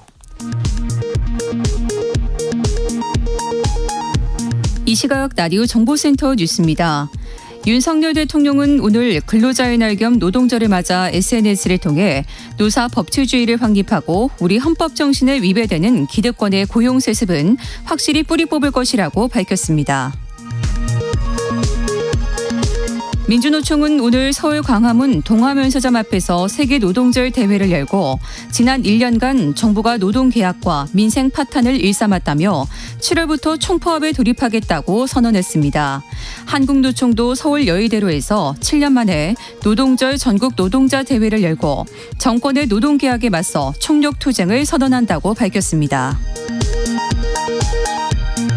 공동공갈 혐의로 구속영장이 청구된 민주노총 강원건설 지부 간부가 정당하게 노조활동을 했는데 수사를 받게 돼 억울하다는 취지의 유서를 남긴 채 분신의 시도에 위중한 상태입니다. 더불어민주당 송영길 전 대표가 이른바 전당대회 돈봉투 의혹과 관련해 내일 서울중앙지검에 자진 출석하겠다고 밝혔지만 검찰은 당장 조사 계획이 없다고 밝혔습니다. 이른바 검사 블랙리스트에 올랐다가 국가상대 소송에서 승소한 이문정 대구지검 부장검사가 법무부와 대검찰청이 인권침해 재발방지 대책 등을 마련해달라는 내용의 진정을 인권위에 제기했다고 밝혔습니다. 지금까지 라디오 정보센터 뉴스 정원나였습니다. To the Batmobile. Wave. 주기자의 1분. 세계에서 양육비가 가장 비싼 나라 2위는 중국입니다. 중국 한 연구소에 따르면 중국에서 자녀를 한 명 낳아서 17살까지 기르는데 약 9,400만 원 든답니다. 대학교 졸업시킬 경우에는요, 약 1억 2천만 원 든다고 합니다. 빈부격차, 도농격차가 특히 컸는데요. 베이징에서는 자녀를 17살까지 키우는 비용 약 1억 8,800만 원, 상하이는 약 1억 9,900만 원 듭니다. 티베트에서는요, 5,700만 원만 있어도 그때까지 키운다고 합니다. 중국 정부의 통계치 보니까요, 중국 노동자 평균 연봉이 약 2천만 원입니다. 2천만 원인데 아이들 키우고 뭐 또 먹고 살고 이거 큰 돈이네요. 그래서 그런지 중국에서는요, 인구가 61년 만에 감소했고요. 출생률은 73년 만에 최저치 기록했다고 합니다. 중국 연구소에서는요, 비싼 양육비 때문에 자녀 출산 의지가 없다, 영향을 끼쳤다, 이렇게 분석했습니다. 자, 그렇다면 세계에서 양육비가 가장 비싼 나라는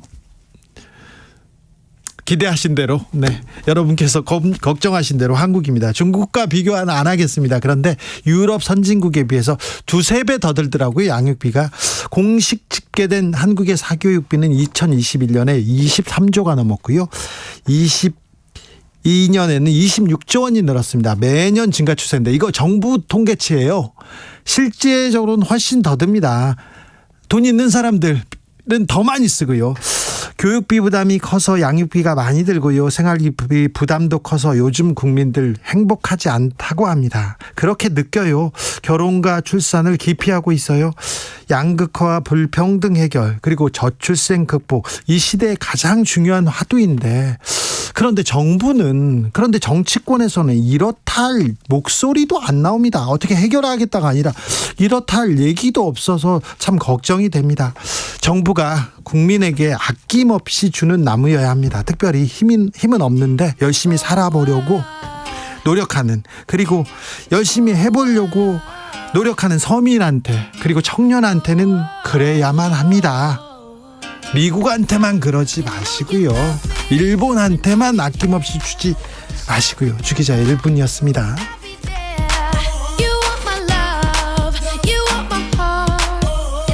저스틴 비버, 베이비.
훅 인터뷰. 모두를 위한, 모두를 향한, 모두의 궁금증 훅 인터뷰. 윤석열 대통령 미국 순방을 마치고 돌아왔습니다. 평가는 좀 엇갈리는데요. 국민의힘에서는 엄청나다고 하는데 민주당에서는 조금 박합니다. 어떤 이유인지 국회 외교통일위원회 간사입니다. 더불어민주당 이재정 의원 모셨습니다. 어서 오세요. 네, 안녕하세요. 네. 이재정입니다. 미국 순방을 마치고 대통령이 오셨습니다. 자, 잘한 점 있으면 먼저 하나 꼽아 주십시오. 방금 민주당 평가 박하다고 했는데요. 저는 아주 후합니다. 자, 왜냐하면 저는 가셔가지고요. 미국에서 의회에서 박수 받고 최선의 예우를 다해준 것 감사합니다. 왜냐하면 대한민국 대통령이시거든요. 네. 딱 그까지만 감사합니다. 국익을 위한 아무것도 챙겨오지 못한 대통령 그리고 실리를 챙긴 미국 과연 동맹으로서 호혜적으로 대한민국을 대하고 있었는가에 대한 씁쓸한 면도 있고 정말 민망한 외교하고 오신 거죠. 근데 잘했다면이라고 하는 거는 뭐 미국 입장이야 동맹 70주년 관련해서 충분히 할 예우를 다한 거고요. 국빈급으로. 그런데 제가 잘했다고 윤석열 정부를 칭찬해주고 싶은 지점은 되려 호불호가 엇갈리는 바로 그 지점이죠. 스스로 핵무기 개발 얘기까지 언급하면서 최소한 전술핵 배치니 여러 가지 변죽을 올렸던 보수 진영에 약간의 기대감이 있지 않았습니까? 네. 저도 사실 걱정했어요. 보수 언론에서 계속 이번에는 핵에 대해서 뭔가를 받아와야 된다 얘기했죠. 네, 저 진짜 받아오는 거 아니야 하면서 전문가들하고 이야기하면서 핵 잠수함 정도는 가져올 수 있다. 그것도 굉장히 막 장사하겠지 시쳇말로 그렇게 선전하고 과대포장하면서 그런 요구들에 부응하면서 긴장도를 높이겠지라고 생각했는데 그것도 안 된 것 사실 저는 다행스럽습니다. 네, 너무나 다행스럽습니다. 다행이라고 하는 사람이 있습니다. 자, 그럼 아쉬운 점 안 물어볼게요. 네. 자, 아메리칸 파이가 계속해서 지금 화제가 되고 있는데 그 장면은 어떻게 보셨어요? 사실 다른 모든 부분에 있어가지고 국민이 만족할 만한 최소한 그래도 수긍할 만한 정도의 성과가 있었다면 그 장면이 국민들도 함께 흥겨울 수 있는 장면이었어요. 네. 저는 뭐 제가 지지하고 아니고 우리 당 출신 대통령이고 아니고를 떠나서 아름다운 장면일 수도 있었습니다. 그렇죠. 그런데 조 바이든을 위해서 노력하고 그리고 미국을 위해서 이렇게 준비했다 이런 쪽은 조금 높이 평가해도 서로가 예우를 다하는 모습이 아름다웠을 수 있는데 네.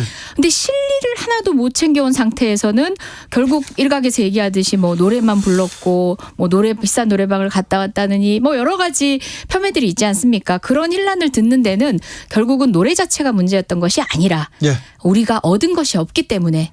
그런데요. 얻은 네. 것이 없다고 막 이렇게 얘기하는데 사실은 이번 미국 순방 전까지는 우리가 미국한테 투자도 많이 해주고 그런데 뭐 좀 뒤통수도 맞기도 하고 그랬는데 네. 이번에는 대통령이 국익을 위해서 목소리를 좀 내고 뭔가를 받아와야 할 때라고 봤는데 그렇죠. 왜 그렇습니까? 이번에는. 근데 출발하시기도 전에 기대를 접는 여러 가지 발언들을 하셨어요.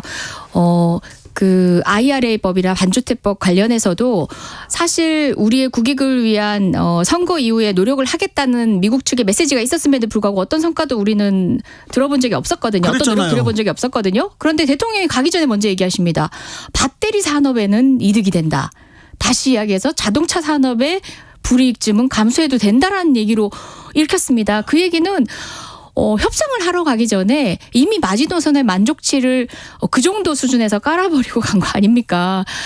협상의 대상 외교 당사자인 미국으로서는 어떤 노력도 할 필요가 없는 거죠. 그리고 우리도 대통령이 저 마음으로 미국길에 올랐는데 어떤 성과를 가져올 것인가. 이미 성과 없음을 스스로 자인했다. 초반부터 그런 생각했었고요. 그뿐만 아니라 우리 도청 문제도 사실은 어느 정도는 미국의 사과 정도는 받아왔었어야죠. 그러니까 애둘러 사과라도. 그런데 동맹 70주년에 그 문제에 대해서는 이런 방구의 말도 못하고 비단 정상회담 분위기를 망친다라고 생각한다면은 시기를 둘러서라도 미리 얻어낼 필요도 있었거든요. 그 어떤 스킬도 발휘하지 못했어요. 그러니까요. 지혜롭게 대국이 세계 자유와 경제를 선도하는 나라에서 왜 그러냐 이런 식으로 다른 얘기 할 수도 있잖아요. 그것도 그렇죠. 물론 스킬이죠. 아니 근데 그런 기자들의 질문에서 이런 대답을 할 수 있는 기회가 있었는데 전혀 준비가 안 된 것처럼 보여서 맞습니다. 좀 되려 안타까웠어요. 민망하게 외신 기자들에 의해서 그런 지적들이 나왔습니다. 네. 친구한테 그래도 되냐는 얘기도 했었고요. 네. IRA 이야기 등등 우리가 정부에서 먼저 언급했어야 될 얘기가 외신 기자, 국내 정치에 더 관심이 많았을 외신 기자들에 의해서 나왔거든요. 정말 민망한 거였고요. 그리고 많이 지금 회자되지 않는데 사실 저희가 한국형 원전 수출이라든지 그리고 실제 체코에 수출되는 부분과 관련해서는 관련된 지재권 문제가 미국하고 지금 소송 중이에요. 네. 그런 상황에서 대통령이 해결하고 왔어요. 미국 측 손을 들어주고 왔습니다. 정말 민망한 일이거든요. 원전 수출 수주에 대해서 그렇게 홍보하고 자랑했던 보수 정권인데 그 부분의 국익도 놓치고 왔습니다. 뺏기고 왔습니다. 하버드대 연설에서 윤석열 대통령 워싱턴 선언에 대해서 굉장히 강조했습니다. 나토보다 더 실효성 있게 1대1로 맺었다 이런 얘기를 했는데 이건 또 무슨 얘기입니까? 그러게요. 나토의 전술핵 배치와 지금 워싱턴 선언에서 드러난 내용은 다르다라고 백악관조차도 얘기하고 있는데도 불구하고 핵 공유 아니다 네, 계속 주구장창 그 프레임 안에서 이야기를 하고 있는 거고요. 정말 저는 물어보고 싶어요. 지금 최소한 이 정도 노력을 미국이 해주지 않으면 향후에 NPT 탈퇴도 할 수 있다라는 사전 전제로서의 어떤 포석을 깐 거다. 이런 식의 또 해석도 하더라고요. 정부 여당에서는. 근데 말이 안 되는 게 그러면은 NPT 체제를 벗어나면서 미국 너 전에 우리한테 이 정도 해주기로 했는데 이번에 우리가 NPT 탈퇴한다 그럴 때는 아무 말 마 한다고 해서 NPT 체제 탈퇴로 인한 자체 핵무기 개발의 진짜 상황에 접어든다면 가정을 하자면 무역 제재, 그러니까 대북 제재 하듯이 생각을 해보세요. 유엔의 그런 제재에 미국이 동참 안 합니까? 이거는 현재 국제 질서나 NPTC가 만들어진 다자간의 공고한 약속들 그리고 또 소위 P5라고 하는 핵을 가지고 있는 5나라의 이해관계 등에 대한 이해가 없는 건지 애써 모른 척하는 건지 불가능한 레토릭을 지금 국민한테 포장하고 있는 겁니다. 한미 정상회담은 끝났습니다. 그런데 숨가쁜 외교전 계속해서 흘러갑니다. 기시다 일본 총리 방한설 바로 나왔어요. 네. 자, 일본과의 관계는 어떻게 돼가고 있는 겁니까? 지금 이제 방한설이 나왔는데 제가 또 외통이지 않습니까? 실제 방한하실 것 같습니다. 지금 언론에 예고된 날짜에. 그리고 실제 일본 에서 열리는 G20 전에는 캐나다 그리고 독일 총리도 우리 한국을 들렀다 가는 일정이 예정돼 있다고 합니다. 네. 이 상황에서 다자 외교의 폭을 넓히면서 사실은 한미일이라는 그 공고한 협력 질서가 가져올 수 있는 신냉전 구도에 대해서 경계해야 되는 게 이 기회를 활용하는 대한민국의 외교거든요. 그런데 지금 우리 정부는 오로지 한미일 올인. 네, 그게 너무 문제라는 거죠. 특히 지금 사실 바뀐 것도 없는 핵 전략 가지고 네. 중국도 흥분하고 있고 러시아도 자극하고 있고 북한도 자극하고 있습니다. 이렇게 실리 없는 보통은 실리가 있는 곳에 명분을 가져가는 것이 정치이고 외교거든요. 네. 근데 실리도 없는 곳에 명분마저 잃는 방식으로 외교를 하고 있는 거네요. 근데 한미 동맹은 거기까지는 좋아요. 70년간 여러분 우리가 동맹을 가져왔고 공고해왔고 좋습니다. 근데 일본은 잘 모르겠어요. 왜 군사적으로 이렇게 묶여야 되는지 또 왜 일본을 위해서 일본한테 막 줘야 되는지 모르겠습니다. 네, 냉전 시대에 있어서는 동맹의 이익이 우리의 이익으로 바로 이어갈 수 있는 어떤 그런 이해관계적인 상황들이 있었어요. 일본의 이익이 우리의 이익은 아니잖아요. 그렇죠. 미국의 이익도 우리의 이익이 아닌 게 자명하게 드러난 상황에서 바로 일본 문제가 그겁니다. 미국의 이익을 동맹 질서로 강요당하는 게 바로 일본과의 관계 개선입니다. 조 바이든 대통령이 윤석열 대통령한테 일본과하고 관계 개선하고 과거사 그거 덮어줘가지고 고맙다 이 얘기를 듣는데 자존심 상하더라고요. 그래서 그게 바로 미국의 이익이었던 거죠. 그 부분은 구분해야 돼. 물론 한일 간의 새로운 미래를 위해서 관계 발전을 위해서 꾸준히 투트랙으로 노력한 것은 문재인 정부도 마찬가지였습니다. 잘해야죠. 하지만 잘 지내야죠. 원칙이 필요했다는 점에서 지금 이 지적을 하는 겁니다. 이번에 기시다 총리가 와서 이제 뭐 과거사도 사과하고 또 화이트리스트 제재했던 것도 사과하거나 네. 이제 복원하고 또 다른 얘기도 하고 보따리를 많이 받아갔잖아요. 네. 지난번에. 네. 이번에는 좀 내놓겠죠? 저는 정말 그런 보따리를 풀어놨기 때문에 기다리지 못하고 재촉했던 야당이 민명한 상황을 제발 만들어 주시길 바랍니다. 그러니까 야당이 우리가 미안했다. 우리가 조급했네. 인내심이 부족했다. 그렇죠. 우리가 먼저 통쿡에 양보했을 때 세계 질서에 우리가 리더가 될 수 있다는 점을 우리는 미처 못 봤다라고 반성하겠습니다. 정말 그런 장면이 펼쳐지길 바랍니다. 아직까지는 지금 아낌없이 주는 외교를 하고 있어요. 네. 미국과 일본에. 그런데 이렇다 할 만한 실리는 챙기지 못하고 있는 게 쉽나요? 그러니까 저의 상식으로는 미국에 가서는 핵과 관련한 진전된 어떤 것들을 얻어오는 성과 때문에 제가 우려하는 한반도를 둘러싼 영내 긴장이 초래될 것이다라는 긴장을 하고 있었거든요. 저는 아니, 그러니까 그런 근데- 염려를 하고 있었는데 그것조차도 못 아니 얻어왔잖아요. 핵 관련해서 뭘 가져오면 사실 그거 더 걱정인데 더 걱정이죠. 그럼에도 불구하고 그런 명분을 갖고 그렇게 하도록 시도를 했는데 못한 거잖아요. 그런 측면에서는 무능을 드러낸 것이기도 하죠. 하지만 결과론적으로는 그 지점은 다행입니다. 그리고 처음부터 불가능한 변죽 올리기 여론 조성이었고요. 실제 한반도의 자체 핵무장에 대한 우리 여론들이 높았다고 할 때도 네. 비슷한 여론에서 보면은 모든 정보를 수기하게끔 주고 나면은요 입장을 바꾸는 분들이 많다고 합니다. 아, 그 그렇죠. 정도로 정서적으로 또는 이제 네, 그렇죠. 예, 공허한 여론이었거든요. 그걸 좀 활용했던 게 보수 정부가 아니었나 싶습니다. 신냉전 체제입니다. 미중 패권 전쟁이 있고요. 또 우크라이나는 전쟁을 치르고 있습니다. 러시아하고. 이거 되게 불안한 상황인데 왜 신냉전의 최전선에 우리나라가 이게 뛰어들어야 되는지 일단 당장 러시아 달래고 중국 달래야 됩니다. 중국 지금 무역 수지 계속 나빠지고 있잖아요. 근데 저 얼마 전에 중국 코로나 이후에 최초로 중국을 방문한 의원이었는데요. 중국에 계신 우리 교민들이 어려움이 저희가 상상했던 이상이었습니다. 중국에서 일하시는 분들이. 네, 중국 같은 경우는 소위 영주권이 없잖아요. 네. 그런데도 불구하고 본인의 삶을 걸고 모든 재산을 투자해서 중국에 사업하시는 분들이 굉장히 많지 않았습니까? 네. 우리가 대외 의존도가 높은 나라가 무역 의존도 높은 나라가 중국이었고요. 예. 그분들 중에 코로나 때문에 힘든 분들은 철수를 했습니다. 남아 계신 분들은 그래도 버틴 어느 건데. 정도는 버티신 건데 그분들이 지금 한국발 이런 위험한 변수의 정치적 언어들 때문에 중국에서 너무 지금 불안합니다. 험한 상황을 닥쳐 계신 거죠. 아니 근데 의원님 얼마 전까지 시진핑 국가주석이 LG전자 공장을 방문했어요. 네. 그리고 우리 쪽에서 시진핑 국가주석한테 한국 방문해 주세요 얘기하고 그쪽에서 뭐 드라마도 이제 틀기 시작했다. 가수들도 이제 한한령 풀렸다 이런 얘기도 하고 단체 관광객도 온다. 이 시점에 왜 하필이면 왜 대만 얘기를 하셨을까요? 실리를 못 보신 거죠. 명분을 중심으로 두고 실리를 내팽개친 건지 그렇다고 치기에는 명분이라는 것도 납득할 수 없으니까 더 참담합니다.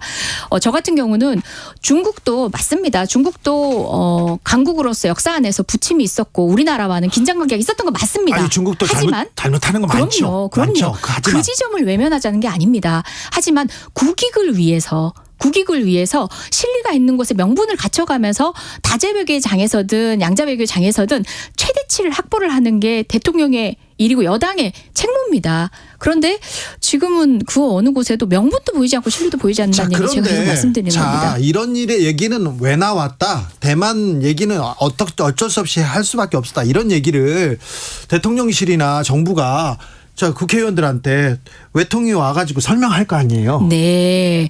저 외통위 얘기 또 하고 싶네요.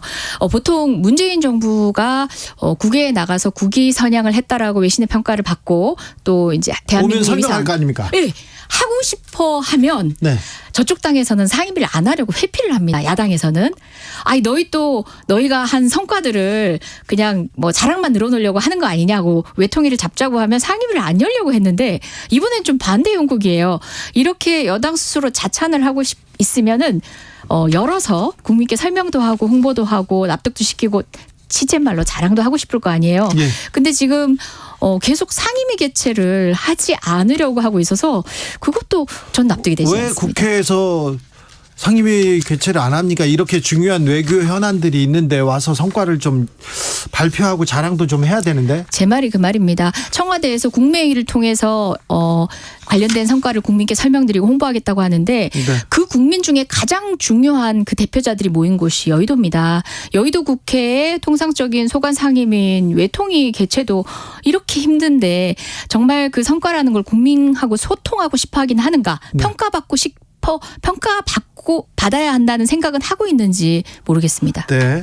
오늘 사실 이재정 의원 인터뷰가 아니었어요. 네. 1순위는 외통위 국민의힘 간사 김석기 네. 간사였어요. 김석기 의원이었는데 일정이 있어서 못 오신다고 합니다. 그래서 저희는 국민의힘 그리고 정부의 순방 성과 널리 알리고 싶은 그런 생각이 있으니 네.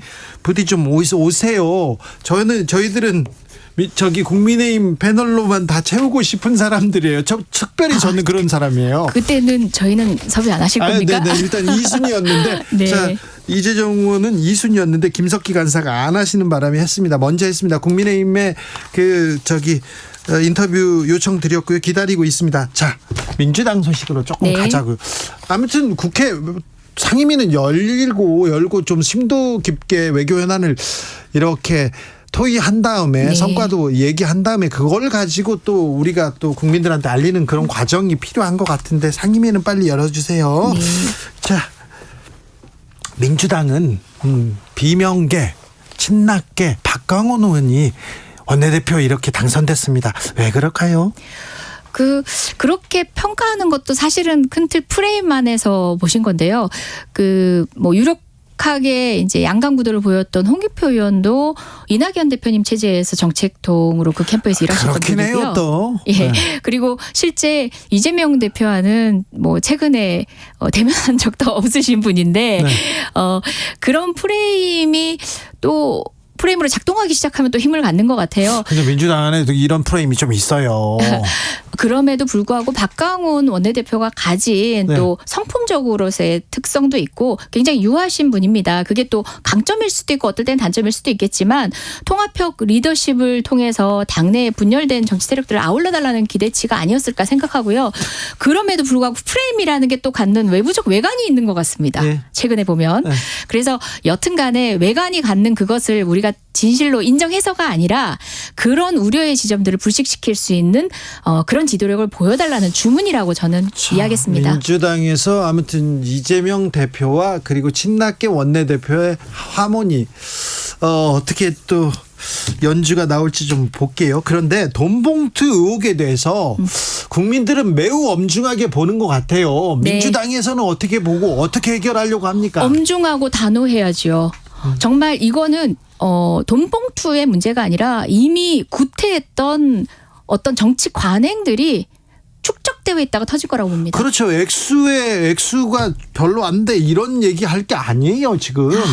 그건 할 말이 못 됩니다. 네. 그리고 민주당 내에서 국회의원 줄 세우기 하고 전대 때마다 사실 시스템 안에서 그런 의견 형성이 이루어지지 않았던 그 구태한 제도부터 개선해야죠. 물론 이번 사안으로 드러난 책임자에 대한 정말 국민들이 납득할 만큼의 단호한 조치, 저는 더하면 더했지 이 부분에 있어서 망설이면 안 된다는 생각입니다. 근데 망설이고 있다고 보여져요. 외부에서 그렇게 보아진다면 그런 겁니다. 네. 아무리 내부적에서 구체적 정의를 고려하고 있다 하더라도 외부에서 납득하지 못한다면 그건 부족한 겁니다. 네. 저는 그 부분만큼은 외부의 시선에 합당히 조치를 해야 된다고 생각합니다. 위기감이 큽니까 민주당 내에서도? 당연합니다. 그렇습니까? 네. 아무튼 그러면 탈당이 끝이 아니겠네요. 민주당 내에서도. 그래야죠. 이건 제도의 문제입니다. 혹자들은 그렇게 제도 개선의 한 지점으로 이야기되고 있는 대의원 제도 개선. 사실 국회의원들이 줄 세우는 대의원들이거든요. 네. 그들이 전대를 주도하는 거거든요. 네. 그렇다 보니까 국회의원 몇몇 주도하면 대표 당선될 수 있거든요. 네. 근데 이 부분을 또 온라인 당원들의 힘과 대치 국면에서 또 방어하는 것들이 있는데요. 네. 온라인 당원들이 소통 구조 안에서 당과 소통 못하는 거는 당의 교육 시스템이나 다른 플랫폼, 그러니까 다른 절차의 부족으로 가져가야지 이 부분을 구태한 구제도를 유지하는 데 활용하면 안 됩니다. 네. 박광온 원내대표 사퇴하라 이런 목소리도 있습니까? 박광원 원내대표 사퇴하라는 일부 당원들의 문자 메시지가 있다는 얘기도 들었습니다. 네. 그런데 그런 부분에 대한 것들도 너무 만들어낸 프레임 안에서의 강력한 대치 국면에 그러니까요. 예, 그런 인식들이 있다 보니까 우려를 하신 건데 당은 단호한 지점에 대해서는 단호해야 되고 일방에 치우치지 않는 방식으로 어쨌든 모든 의원들을 규합해내야 다음 총선에서 이기는 겁니다. 그럼요. 네. 이해해 주실 걸로 봅니다. 네, 국민의 마음을 사야죠. 또 민생 경쟁에서 그리고 경제를 살리는 경쟁에서 이겨야죠. 국회 외통위 간사 더불어민주당 이재정 의원 말씀 잘 들었습니다. 네, 고맙습니다. 국민의힘 측 반박 기다리고 있습니다. 어서 와서 반박해 주시고 이재정 의원님의 얘기에 대해서도 또 논평해 주시기 바랍니다. 정치 피로, 사건 사고로 인한 피로, 고달픈 일상에서 오는 피로. 오늘 시사하셨습니까? 경험해보세요. 들은 날과 안 들은 날의 차이. 여러분의 피로를 날려줄 저녁 한 끼 시사 추진우 라이브.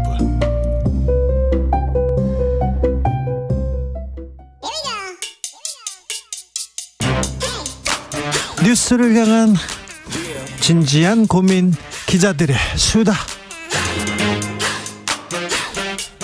라이브 기자실을 찾은 오늘의 기자는 은지옥이요. 시사인 김은지입니다. 네, 노동절 안 쉬네요.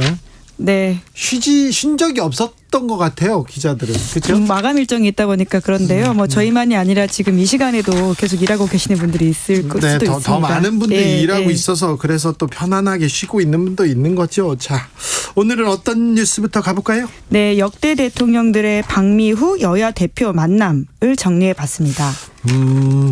김성태 상임의장이 자, 순방 성과에 있다, 적지 않다, 그러니까 국민들한테 설명해야 된다, 이재명 대표 만나서 설명해야 된다, 이런 얘기 했어요. 그런데 그렇게 얘기하는 사람은 거의 좀 일부예요. 야당한테 좀 설명을 해야 될 텐데 순방 성과 이렇게 설명해 왔잖아요, 지금껏. 네, 그렇습니다. 한미동맹은 우리에게 굉장히 중요한 일정이기 때문에요. 역대 대통령들이 이제 특별한 사정이 없는 한은 미국 순방을 다녀온 후에 정치권을 접촉했던 역사가 있는데요. 네. 윤석열 대통령도 이제 그렇게 할지 주목이 되고 있는데 주목이 되는데 안 할 것 같아요. 아, 네. 그런데 이제 방금 나온 속보에 따르면 대통령실에서 이제 새롭게 여야 원내대표가 꾸려졌고 네. 그래서 두 사람 사이에 합의가 된다면 안 마다할 이유가 없다, 이렇게 밝히긴 했습니다. 목소리가 좀 바뀌나요? 그래요? 네, 좀 그런 이야기가 있기 때문에 이게 부디 그렇게 되길 바란다라는 지적도 원내대표만 있고요. 만나고 당대표는 안 만나는 거 아니에요? 뭐 우선은 원내대표와 관련해서만 그렇게 입장을 냈기 때문에 네. 좀 지켜봐야 될 것 같긴 한데요. 네. 어찌되었던 야당 지도부와 지금까지 한 번도 만난 적이 없어서 그러니까 공식 회담이죠. 네. 그렇기 때문에 이제 이번에라도 그렇게 만난다면 좀 중요하게 이제 하나가 좀 풀려갈 수 있는 지점이 있어 보이긴 합니다. 국빈 방문했고 이번에 성과가 크다고, 그리고 또 미국 대통령하고 어찌됐건 한국 대통령이 화기애애하고 친한 모습 보였어요. 그러니까 사실은 이런 일도 있고 저런 일도 했다, 어떤 노력을 했는데 이건 부족하지만 아마 다음번에 잘 됐겠다, 이런 얘기 해주면 좋잖아요. 네, 여야를 막론하고 원로들이 지금 그렇게 조언을 하기도 하고 있기 때문에요. 네, 그런 상황을 좀 기대하는 것인데 순방을 계기로 좀 여야 간에 좀 꽉 막힌 물꼬를 좀 터보자, 이렇게 얘기도 합니다. 원로들이나 정치권에서 계속 이런 조언을 하는데 과거에는 어땠어요? 네, 경향신문이 관련 사례를 정리했는데 2000년 들어서 취임한 대통령들 사례만 모았다고 합니다. 예? 노무현 대통령부터 문재인 대통령까지인데 다수가 한미정상회담 성과를 여야 대표와 공유하는 자리를 마련했다라고 하거든요. 네. 뭐 다자회담이나 유엔 총회에서 미국의 강경호를 뺐다라고 하는데 노무현 대통령을 그 기준으로 보면 총 3번의 방미 정상회담 중에서 이 2번 여야 대표를 불러서 회담 성과를 공유했다라고 합니다. 네. 특히 2005년 6월 회담은 북한이 핵무기 보유 사실과 육자회담 거부를 발표했던 상황이었는데요. 그래서 이제 남북 간의 긴장도 굉장히 올랐다라고 합니다. 그런데 이제 그때 북핵 문제의 평화적 해결 원칙을 천명하는 자리를 가졌다라고 하고요. 예. 이명박 대통령은 3번 미국 갔다 왔는데요. 모두 여야 대표 만났다라고 합니다. 네. 특히 이제 아마 기억하실 텐데 FTA 체결이라든지 미국산 소고기 수입 이런 굉장히 뜨거운 이슈들이 있었을 때였기 때문에 더더욱 정치권과의 어떤 만남이 중요했던 상황이라고 볼 수 있고요. 네. 박근혜 대통령은 2번 중 1번, 문재인 대통령은 4번 중 2번 여야 대표를 만났다라고 합니다. 자, 이런 일이 있었습니다. 이렇게 또 이건 부족합니다, 이렇게 얘기하면 또 얼굴에다가, 웃는 얼굴에 또 침도 못 뱉는 거잖아요. 그러니까 이해하고 넘어갔고 순방 이후에 여야 관계 괜찮았던 것 같아요. 그런데 만나지 않았던 경우는 왜 그랬나요? 뭐 상황들이 있긴 했었습니다. 박근혜 대통령은 이제 2014년 5월 달에 당시 오바마 대통령을 만났었는데요.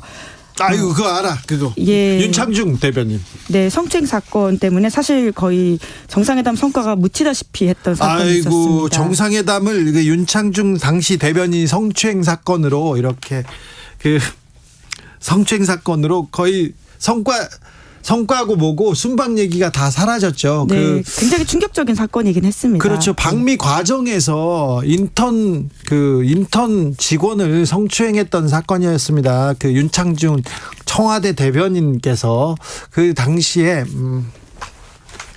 호텔방으로 인턴 직원을 불렀죠. 불러서 똑똑 부르셨습니까? 그런데 그 호텔방 안에서 이렇게 문을 열어줬는데 그때 아주 부적절한 차림이었습니다. 네, 자세한 이야기는 더 이상 안 하셔도 네. 대부분이 아실 것 같긴 대부분 합니다. 아는데. 네. 네. 예. 근데 윤창중 대변인이 기자회견을 했어요. 기자회견을 해가지고 이거 사실과 다르다, 모함한다 이렇게 얘기를 했는데 제가 그때 제가 질문을 하나 했습니다.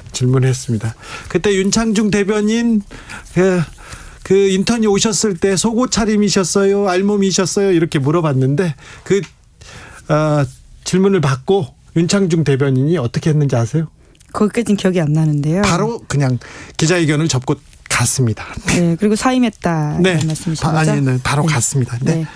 네, 문재인 정부 때도 2018년 5월달에 이제 트럼프 대통령을 만나고 이제 곧바로 김정은 북한 국무위원장과 남북 정상회담을 하는 일정이 있었고요. 뿐만 아니라 또 미국에서 2019년 4월 만났었는데 네. 4일 후에 중앙아시아 순방이 있어서 이제 만나지 않은 경우가 있었다라고 합니다. 거꾸로 대통령이 초청을 했는데 또 야당 대표가 만남을 거부한 적도 있었다라고 하는데요. 네. 2009년 6월달에 이명박 대통령이 만남을 요청했는데 당시에 이제 노무현 전 대통령에 대한 검찰 수사가 있었습니다. 네. 그래서 이것에 대한 항의하는 차원으로 정세균 민주당 대표가 불참했다라고 하고요. 2017년 6월에도 이제 문재인 대통령이 초청을 했는데 당시에 홍준표 자유한국당 대표가 참석하지 않았다라고 합니다. 네, 다음 뉴스로 가보겠습니다. 네, 1인당 GDP 지표에서 우리나라가 대만에 추월당했다라고 합니다. 네. 사실 경제가 걱정입니다. 수출 빨간불 들어왔고요. 좋아질 기미가 별로 보이지 않습니다. 네, 이번 통계는 대만에서 나온 것입니다. 대만 경제부 통계처의 발표인데 지난해 대만의 1인당 GDP가 32,811달러, 그러니까 한국 돈으로 4,400만 원이라고 합니다. 한국은 얼마나 됩니까? 네, 한국은 뭐 비슷하긴 한데 더 낫다라고 하는 것이 중요한 포인트인데 네. 32,237달러라고 합니다. 근소하게나마 대만이 지금 한국을 앞지르기 시작했다 이렇게 봐야 되네요. 네, 게다가 이게 2004년 이후에 처음 있는 일이기 때문에 대만에서도 이것을 좀 비교하는 자료를 냈다라고 하는데요. 대만에서 이 자료를 냈어요. 왜 그랬을까요? 예, 이제 대만에서 밝히기로는 이렇습니다. 대만과 한국은 인구 밀도, 경제개발 모델, 산업 구조가 유사하기 때문에 여러모로 비교할 지점들이 있다라고 하는 것인데요. 반도체를 두고 경쟁하고 있는 것도 마찬가지고요. 네, 그렇습니다. 특히 이제 반도체 산업의 우위와 기업들의 능동적인 변화를 통해서 이 대만이 지난 10년간 연평균 3.2%씩 성장했다. 이렇게 좀 자랑을 하면서 한국은 그에 비해서 연평균 성장률이 2.6%다라고 밝혔습니다. 한국 경제가 비상인 것은 맞아요. 네, 여러모로 좀 걱정되는 지점들이 있는데 특히 제조업 경쟁력이 갈수록 떨어진다. 이제 특히 대만에 비해서 이런 지적들이 나오고 있는 게 사실입니다. 네. 이 대만 GDP에서 제조업 부가가치 비중이 2013년에는 29%였는데요. 그게 지난해는 34%로 증가하는 추세였습니다. 증가 추세네요. 그런데 한국은 거꾸로 28%에서 26으로 줄었다라고 보면 됩니다. 네. 그리고 또 이제 제조업 연평균 성장률도요. 대만이 5.5%였는데 한국은 2.8%라고 합니다. 그런데 가장 핵심은요. 삼성전자가 TSMC, 세계적인 반도체 TSMC 이 기업에 지금 경쟁력이 밀리고 있다. 여기서 시작해야 될 것 같아요. 네, 시가총액으로만 따지면 이미 2019년 말에 삼성전자를 넘어섰다라고 하는데 TSMC만이 아니라 글로벌 시총 상위의 100대 반도체 기업이 있는데요. 여기에 대만은 10개의 회사가 이름을 올렸는데 10개나요? 한국은 삼성전자를 포함해서 3개에 불과하다라고 합니다. 앞으로가 걱정입니다. 더 걱정이에요. 네, 게다가 이제 원화값이 이제 약세이다 보니까 달러 강세인 상황들도 이런 것들에 좀 영향을 미쳤다라는 이야기들이 나오고 있는데 말씀하신 것처럼 대만은 지난해 이제 무역 수지 흑자를 났는데 한국은 반면에 최대 교육국인 중국의 봉쇄 조치와 같은 여파가 있어서 이 적자를 보고 있는 상황이다라고 합니다. 대만은 안보 불안한데 우리도 뭐 북한에서 계속해서 미사일을 쏘고는 있습니다만 대만도 마찬가지예요. 지난해 가장 크게 불안했지 않습니까? 네, 그때 특히 낸시 펠로시가 대만을 방문하면서 그에 따른 긴장이 아주 높았고 그 뉴스를 전해드렸던 기억도 있는데요. 네, 전쟁 위기 이렇게 계속 고조되고 뭐 섬을 봉쇄한다 이렇게 얘기도 나왔는데 어쨌거나 지금 대만 얘기를 우리가 함으로써 지금 중국과의 교역 또 무역 어떻게 될지 좀 걱정이 됩니다. 참 걱정돼요. 네, 참 경제 얘기가 더 많이 남아야 되는데 정치 뉴스 말고 경제 얘기를 더 많이 해야 되는데 우리도 좀 더 많이 하자고요. 네, 그러겠습니다. 마지막으로 만나볼 뉴스는요. 네, 어떻게 보면 또 관련 있는 뉴스라고 할 수 있는데요. 영국 시사주간지 이코노미스트가 T25 국가를 주목했습니다. 네, 경제 전문 주간지인데요. T25라고요?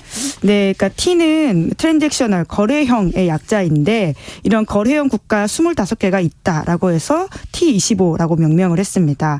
그러니까 미중 전략 경쟁에서 중간지대를 유지하고 있는 나라 25개국을 가리키는 말인데요. 네. 나라 이름을 쭉 말씀드리면 익숙한 곳이 꽤 많습니다. 멕시코, 모로코, 알제리, 이스라엘, 터키, 베트남, 카타르, 방글라데시, 콜롬비아, 페루, 이집트, 태국, 남아공, 필리핀, 칠레, 나이지리아, 브라질, 싱가폴, 인도, 파키스탄, 인도네시아, 말레이시아, 아르헨티나, 사우디, UAE 이렇게 있는데요. 자, 이스라엘, 콜롬비아, 멕시코, 브라질, 인도, 사우디 이런 나라 좀 눈에 띕니다. 예, 특히 인도 같은 경우에는 쿼드로서 인도 태평양 정책 미국의 핵심 국가라고 할 수 있는데요. 그 국가가 지금 이제 거래형 그러니까 미중 사이의 중간지대에 있다라고 하는 것에 분석이 나오는데 우리나라가 없어. 네, 이제 우리나라가 특히 없어요. 이제 이 커버 스토리가 초강대국이 분열할 때 생존법이라고 해서 예. 미국, 중국 사이에 이제 긴장이 고조되면서 점점 많은 나라들이 어느 진영에도 속하지 않으려는 외교 전략을 짜고 있다. 이렇게 분석하고 있습니다. 자, 의미심장한 분류입니다. 자, 양쪽에서 편들지 않고 또 이익을 얻는다. 이것도 좀 중요한 부분이에요. 네, 뭐 사실 쉽진 않을 수 있는데요. 이런 나라들이 있다라고 하는 것은 좀 주목할 만한 부분이긴 합니다. 네. 왜냐하면 T25에 들어가는 세계 인구가 45%에 달하고요. 예. GDP도 18%될 정도라고 하거든요. 그렇기 때문에 이 나라들이 어떤 면에서는 기회주의적이고 어떤 면에서는 실용적으로 선택을 하고 있다라고 할 수 있는데요. 네.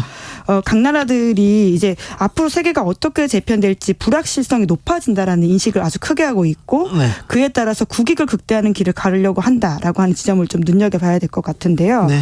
이런 T25의 중립 전략에는 이제 위기와 기회가 같이 있다라고 볼 수 있습니다.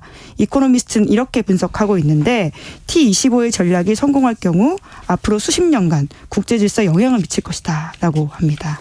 그런데 이코노미스트에서는 앞으로 세계 구도는 어떻게 된다고 합니까?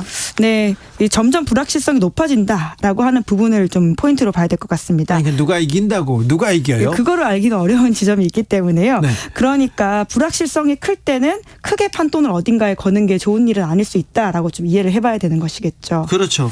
네, 이제 그렇기 때문에 여러 전망들이 나오고 있다라고 보는 것이고요. 특히나 이제 이코노미스트만이 아니라 미국 외교협회에서 발행하는 포린 어페어스라고 하는 것도 있거든요. 중요한 문서입니다. 문서가 아니라 그 기관지죠? 예. 여기서 지난해 말에 왜 미국 동맹들이 러시아, 중국과 가까워지나라는 논문을 게재한 바가 있다라고 하는데 여기서 바이든 정부의 이분법적인 외교를 비판했다라고 하는 것도 좀 재미있는 부분인 것 같습니다. 지금 뭐 무슨 선거와 흑백이 어디 있냐, 민주주의 대 독재 이게 안 먹힌다 이 얘기죠? 네, 미국의 이익이 곧 동맹의 이익이다. 이런 전략 이런 태도들이 전략적 나르시시즘이다라는 식의 비판을 하고 있는 것인데요. 이 말은 안 통하지요, 이제. 네, 그럼으로써 이제 불확실성이 더 커지는 각자 도생의 시대에 각 나라들의 선택을 어떻게 볼 것인가에 대한 문제들은 앞으로 더욱더 우리에게 정치적으로 경제적으로 중요한 문제일 것 같습니다. 네. 말씀 잘 들었습니다. 기자들의 수다 시사인 김은지 기자와 함께했습니다. 감사합니다. 네, 고맙습니다. 교통정보센터 다녀오겠습니다. 이승미 씨. 네, 이 시각 교통정보입니다. 청주 영덕고속도로 청주 방향으로 청주 분기점 부근 2차로에서 화물차 관련 사고가 났습니다. 이 사고 여파로 문희 청남대 휴게소 부근에서 청주 분기점 쪽으로 5km 구간 정체 심합니다. 경부고속도로 서울 방향으로는 대전터널 부근 사고로 비룡 분기점부터 막힙니다. 옥산부터는 청주 휴게소까지 밀리고요. 이후로는 경기권에서 정체가 되고 있습니다. 남사 진위에서 오산까지, 기흥에서 서울 요금소까지 밀리고요. 판교 부근 정체는 사고 여파입니다. 양재에서 반포까지도 속도 안 나고 있고요. 중부고속도로 하남 방향 충청권 정체는 다 풀렸고요. 이후로 경기 광주 분기점에서 중부 1터널 사이 밀리고 있습니다. 서울시내 한강대로 집회 다 끝났습니다. 서울역 방향으로는 통제도 풀렸고요. 반대 방향 남영 삼거리에서 삼각지역 부근까지는 정리 작업으로 하위 2개 차로가 부분 통제되고 있습니다. KBS 교통정보센터였습니다.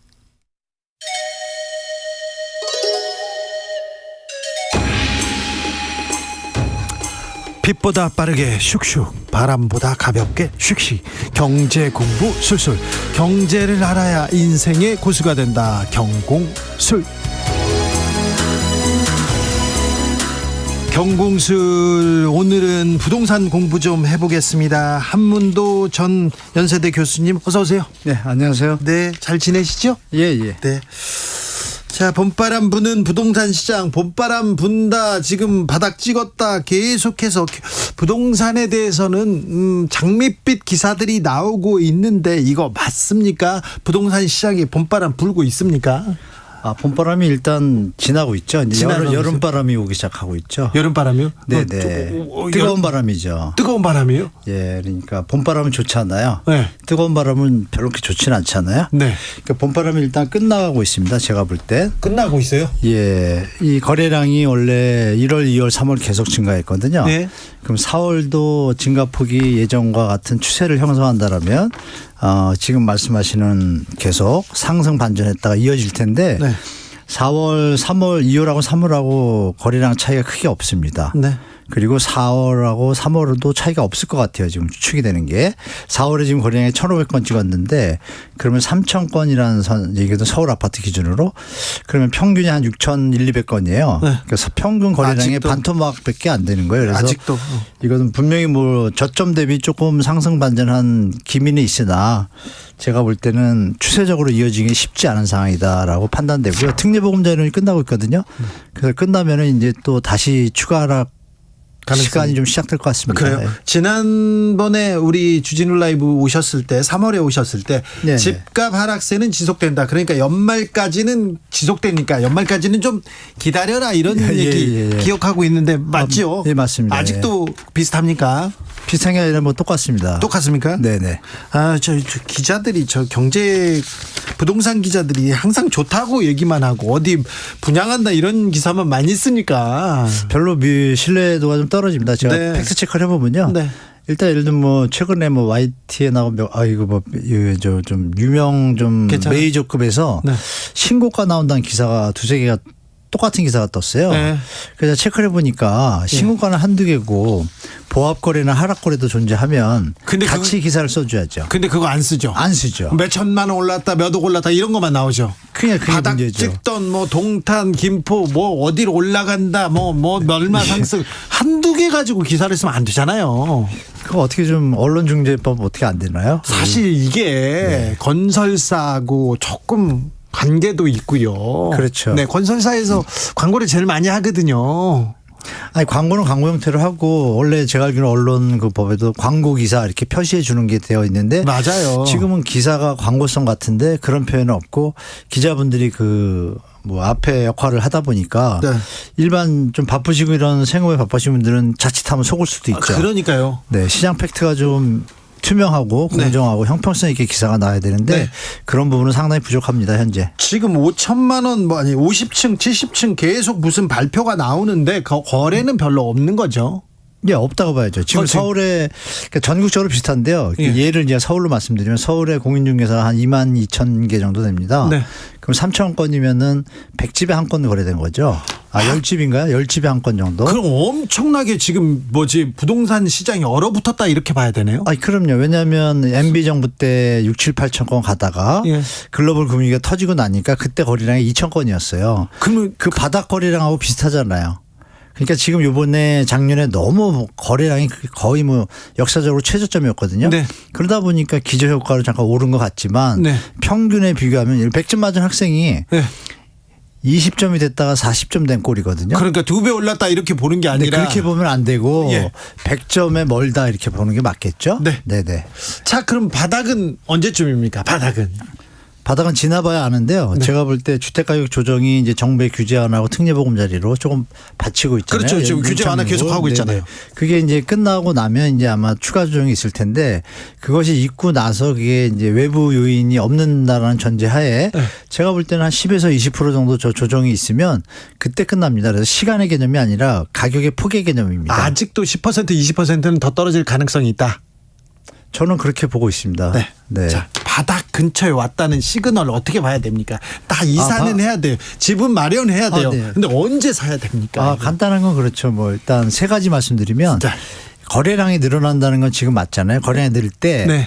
미분양이 대폭 감소하고 전세가가 대폭 상승할 때 이 세 가지만 보시면 됩니다. 미분양이 사라지고 전세가가 오를 때 지금은 아닌데요. 전혀 아니죠. 네. 거래량도 기준이 있죠. 말씀드린 평균을 넘어서서 상승으로 가는 평균 거래량 이상이 될 때. 자, 거래량이 늘고 전세가가 오르고 거기에다가 미분양이 쑥쑥 사라질 때. 그렇죠. 네, 맞습니다. 네, 그때 봐야 됩니까? 네네, 맞습니다. 그때가 시점입니다. 이사 가야 되고 내 집 마련해야 되는 사람들 있잖아요. 많으시죠. 네, 예. 그럼 올해는 좀 아직 스테이 하시고 3기 신도시에 정부에서 착공 다 들어갔거든요. 아마 사전 청약이 가을쯤에 많이 나올 겁니다. 네. 그때 이제 분양가가 주택 가격이 내려가면 주변 시세에 맞춰서 60에서 80%니까 예전에 사전 분양가보다 더 내려갈 겁니다.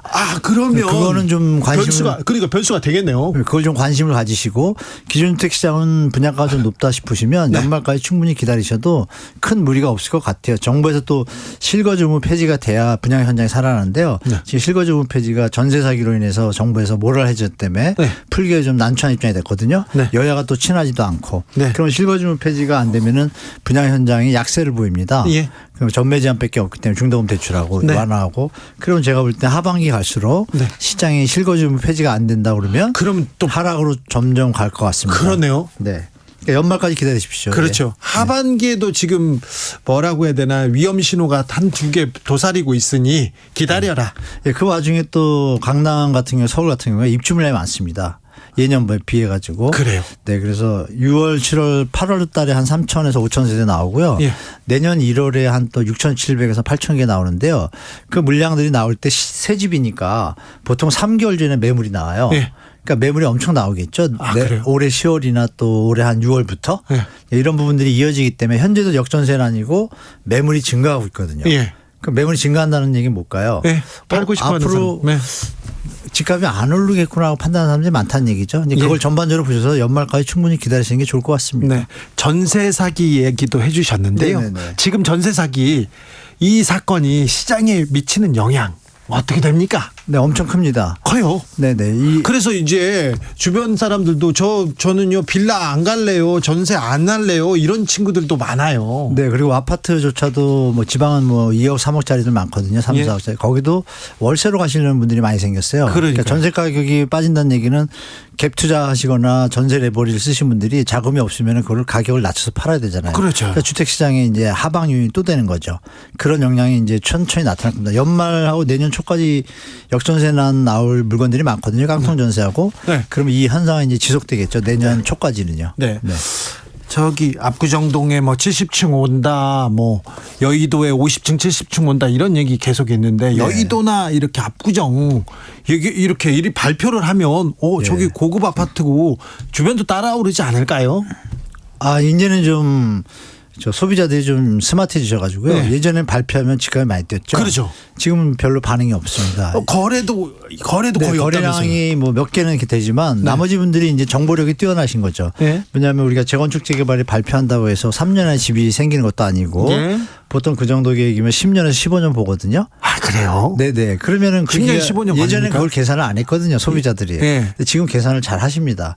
특히 2030, 40들이 그 계산을 너무 잘 하시기 때문에 예전 같은 재건축 시장의 호황은 제가 볼 때 없을 것 같아요. 그리고 가격이 너무 높이 있습니다. 그렇죠. 높이 있기 때문에 다음에 들어가는 사람은 실거주 외에는 시세 차익을 볼 수 있는 구간이 없어졌어요. 아니 그런데 그 재건축 저기에서 발표하니까 지금 지금은 날 같지만 거기 들어가서 좀 버텨가지고 살겠다 그런 사람도 없나요? 요즘은 뭐 100세 시대이긴 하지만 라이프 스타일이 많이 바뀌었잖아요. 그 뭐 돈이 전부가 아니라는 마인드도 많기 때문에 물론 일부 분들은 남아 있지만 그분들이 접근하기에도 투자 수익성이 떨어졌습니다. 그래요. 그러면 압구정이나 여의도 뭐 이런 대형 재건축 한다고 하는데 여기서 뭘 이제 시세 차익을 얻거나 여기서 투자를 하겠다 이거는 그런 사람들 예전 같지 않습니다. 아니에요. 거래량이 예전 같으면 이렇게 발표되잖아요. 그럼 뭐 공인중개사 앞에 줄 섰는데 지금 뭐 가뭄에 콩나시 거래가 나오고 그걸 보고 신고가라고 하는데 제가 볼 땐 추세가 전혀 예전 같지 않습니다. 그래요? 그래서 시장 재건축에 뭐 조금 시세차익 노리시는 분들은 아니구나. 예전 같지 않으니까 계산 좀 잘 하신 다음에 진입하시는 게 좋을 것 같습니다. 아니다. 좀 조심해라. 그냥 지켜봐라. 이렇게 네네네. 얘기하시면. 네. 네네. 여의도 그 압구정동 그쪽 아니랍니다. 네, 좀 아닌 게 아니죠. 장기적으로는 좋은데 시간이 너무 많이 걸린다. 10년 15년 걸린다. 네, 짧은 시간에 네. 투자 수익을 누리기에는 대상은 아니다라고 말씀드릴게요. 전세 사기 어떻게 풀어야 될까요? 풀어야 될까요? 그 전에 네네. 임대차 3법 때문에 전세 사기 사건이 벌어졌다. 이렇게 주장하시는 분도 있거든요. 그건 완전히 잘못된 주장입니다. 잘못했어요? 그걸 제가 팩트를 말씀드리면 네. 전세 사기 사건의 어떤 결말은 뭐냐면 전세 보증보험 사고액이랑 또 비례한다고 볼 수 있겠죠. 예. 우리 이제 허구회사는 보증보험 들지 않습니까? 네. 그게 사고가 나는 건 전세 사기도 해당되고 하여튼 사고가 나는 거잖아요. 네. 그 금액의 추이를 제가 말씀드리면 우리 청취자분들이 이해하실 거예요. 2015년, 16년, 17년에 매년 그 사고 액수가요. 보증금 사고 액수가 보장해 주는 30억, 20억, 뭐 많은 게 70억이었어요. 예. 그런데 2018년도에 2,200억으로 오릅니다. 예. 몇백 배죠. 어휴, 네. 그리고 2019년, 20년에 4천억, 5천억 가더니 작년에 드디어 6,600억까지 갑니다. 예. 갑자기 70억하고 차이가 많지 않습니까? 그러면 그게 왜 생겼냐 보시면 전세 대출 제도 때문에 이게 출발된 겁니다. 네. 그 와중에 문재인 정부 시절에 임대차 3법이 주택 전세 가격을 약간 급등하는 효과도 있죠. 네. 그 효과가 100%라고 할 수가 없는 것이 100%의 기준 중에서 한 20% 해당되고 제가 볼 땐 80% 이상은 전세 대출에서 이게 기인한 거예요. 예. 그러면 그 데이터 지금 말씀드린 대로 제가 전세 대출 제도가 있기 전에는 사고액이 없잖아요. 네. 결론은 답은 나오지 않았으니까 전세 대출 제도가 정부의 무리한 시장의 개입이 이 전세 사기를 일으킬 수 있는 발판을 만들어준 꼴이 된 거죠. 예. 그래서 이거는 제가 볼 때 원천적인 거는 전세 대출 제도를 없애는 게 답이다라고 말씀드리겠습니다. 알겠습니다. 이런 얘기도 하는 분이 있어요. 한국에만 있다 전세제도는. 네. 전세제도 저는 되게 편하고 좋다고 이렇게 생각했는데 아니다. 이거 전세제도 이거 문제가 많으니까 이번에 아예 자체를 없애야 된다. 이런 폐기론 얘기하는. 말을 표현을 정확히 해야 되는데요. 전세 제도는 좋은 겁니다. 그죠? 네. 저는 좋은 것 같아요. 전세 제도는 우리나라만 있는 건 아니고요. 네. 볼리비아에도 있고 인도에도 있습니다. 아, 그래요? 있는데 볼리비아 같은 경우는 경제적으로 우리보다 뒤떨어질지 몰라도 우리보다 이 임차인 보장권에 대해서 재산권에 더 선진국입니다. 아, 그래요? 거기는 50% 이상이나 70% 이상 보증금이 넘어가잖아요. 예. 소유권 이전을 함부로 못하게 등기상으로 해줍니다. 정부에서. 아, 예. 권리를. 예. 그러니까 당연하죠. 돈을 더 많이 넣는데. 그러니까요. 그게 더 선진국인 개념이고. 그래서 좋네요. 그 제도는. 네, 그 전세 제도는 좋은 거예요. 왜냐하면 전세 자금을 활용을 해서 건축을 하거나 투자를 할 수 있잖아요. 예. 소유주 입장에서. 그래서 우리가 6.25 시대 이후에 민간 금융기관이 발전이 안 됐기 때문에 그렇죠. 사금융에서 자체적으로 멋있게 만드는 제도인데 예. 이 문제가 있는 건 전혀 없습니다. 전세제도를 활용해서 전세된 사람들은 비용을 아끼고 예. 사다리 역할을 충분히 하는 것이고 예. 또 세를 놓으신 분은 그걸 활용해 가지고 다른 데 유용하고 활용할 수가 있잖아요. 네. 이것이 기본인데 이게 이제 전세 대출 제도 정부가 개입을 하면서 시장의 왜곡 현상을 일으키고 가격의 전세 가격도 또 업을 시키고 네. 폭등시키고 결국은 매매 가격하고 전세 가격의 역전 현상이 벌어지는 아주 원천적인 제공자죠. 예. 그러니까 전세 대출 제도가 문제지 전세 제도는 좋은 겁니다. 알겠습니다. 네. 저도 전세 덕에 잘 좀 그럼요. 지내고 예. 있습니다. 지난 방송에서 봄 되면 이제 청약시장은 좀 주목해라. 이렇게 얘기했는데 청약시장 어떻게 주목해야 합니까? 뭘 살펴봐야 됩니까? 예, 간단합니다. 기존 시세가 지금 조금씩 다들 조정받았잖아요. 네. 조정한 가격 대비해서 비슷하거나 네. 5% 정도 하락된 어떤 분양가다. 네. 그러면은 서울 이번에 4군데 1, 2월에 분양했거든요. 네. 3군데가 완판이고 한 군데가 반패예요. 참패는 아니고. 네. 3군데 공통점. 기존 시세보다 5%에서 10% 낮게 분양했습니다. 아하. 완판. 네. 근데 그 기존 시세라는 것이 예전 가격 대비 30-40% 조정된 곳이에요. 아, 그래요? 그러니까 올라가도 폭이 적고 내려가도 폭이 적으니까 신축이라는 베니피트를 활용해서 네. 들어가셔도 되고 다만 그렇지 않은 건 반패한 곳은 어떠냐. 분양가를 고집을 한 거예요. 높여서. 이건 반패예요. 그러니까 네. 청취자분들이 예. 기존 시세가 충분히 30-40% 빠졌는데 분양가가 그 수준이거나 한 5% 정도 상하다. 이거는 이제 들어가셔도 문제 없고 예. 20% 15%밖에 안 빠졌는데 분양가가 그걸 유지한다. 이거는 기다리시라. 굳이 할 필요 없다라고 말씀드릴게요. 알겠어요. 네. 가격이 더 중요하군요. 분양가가 중요한 거죠. 분양가가? 네네. 네. 고분양가는 수요자들이 외면합니다. 네. 알겠습니다. 네, 아직 기다리셔야 됩니다. 네, 조심하셔야 됩니다. 네. 그리고 저기 부동산 기사 믿고 이렇게 따라가시면 절대 안 됩니다. 말씀 잘 들었습니다. 네. 정궁술 한문도 전 연세대 정경대학원 교수였습니다. 감사합니다. 네, 고맙습니다.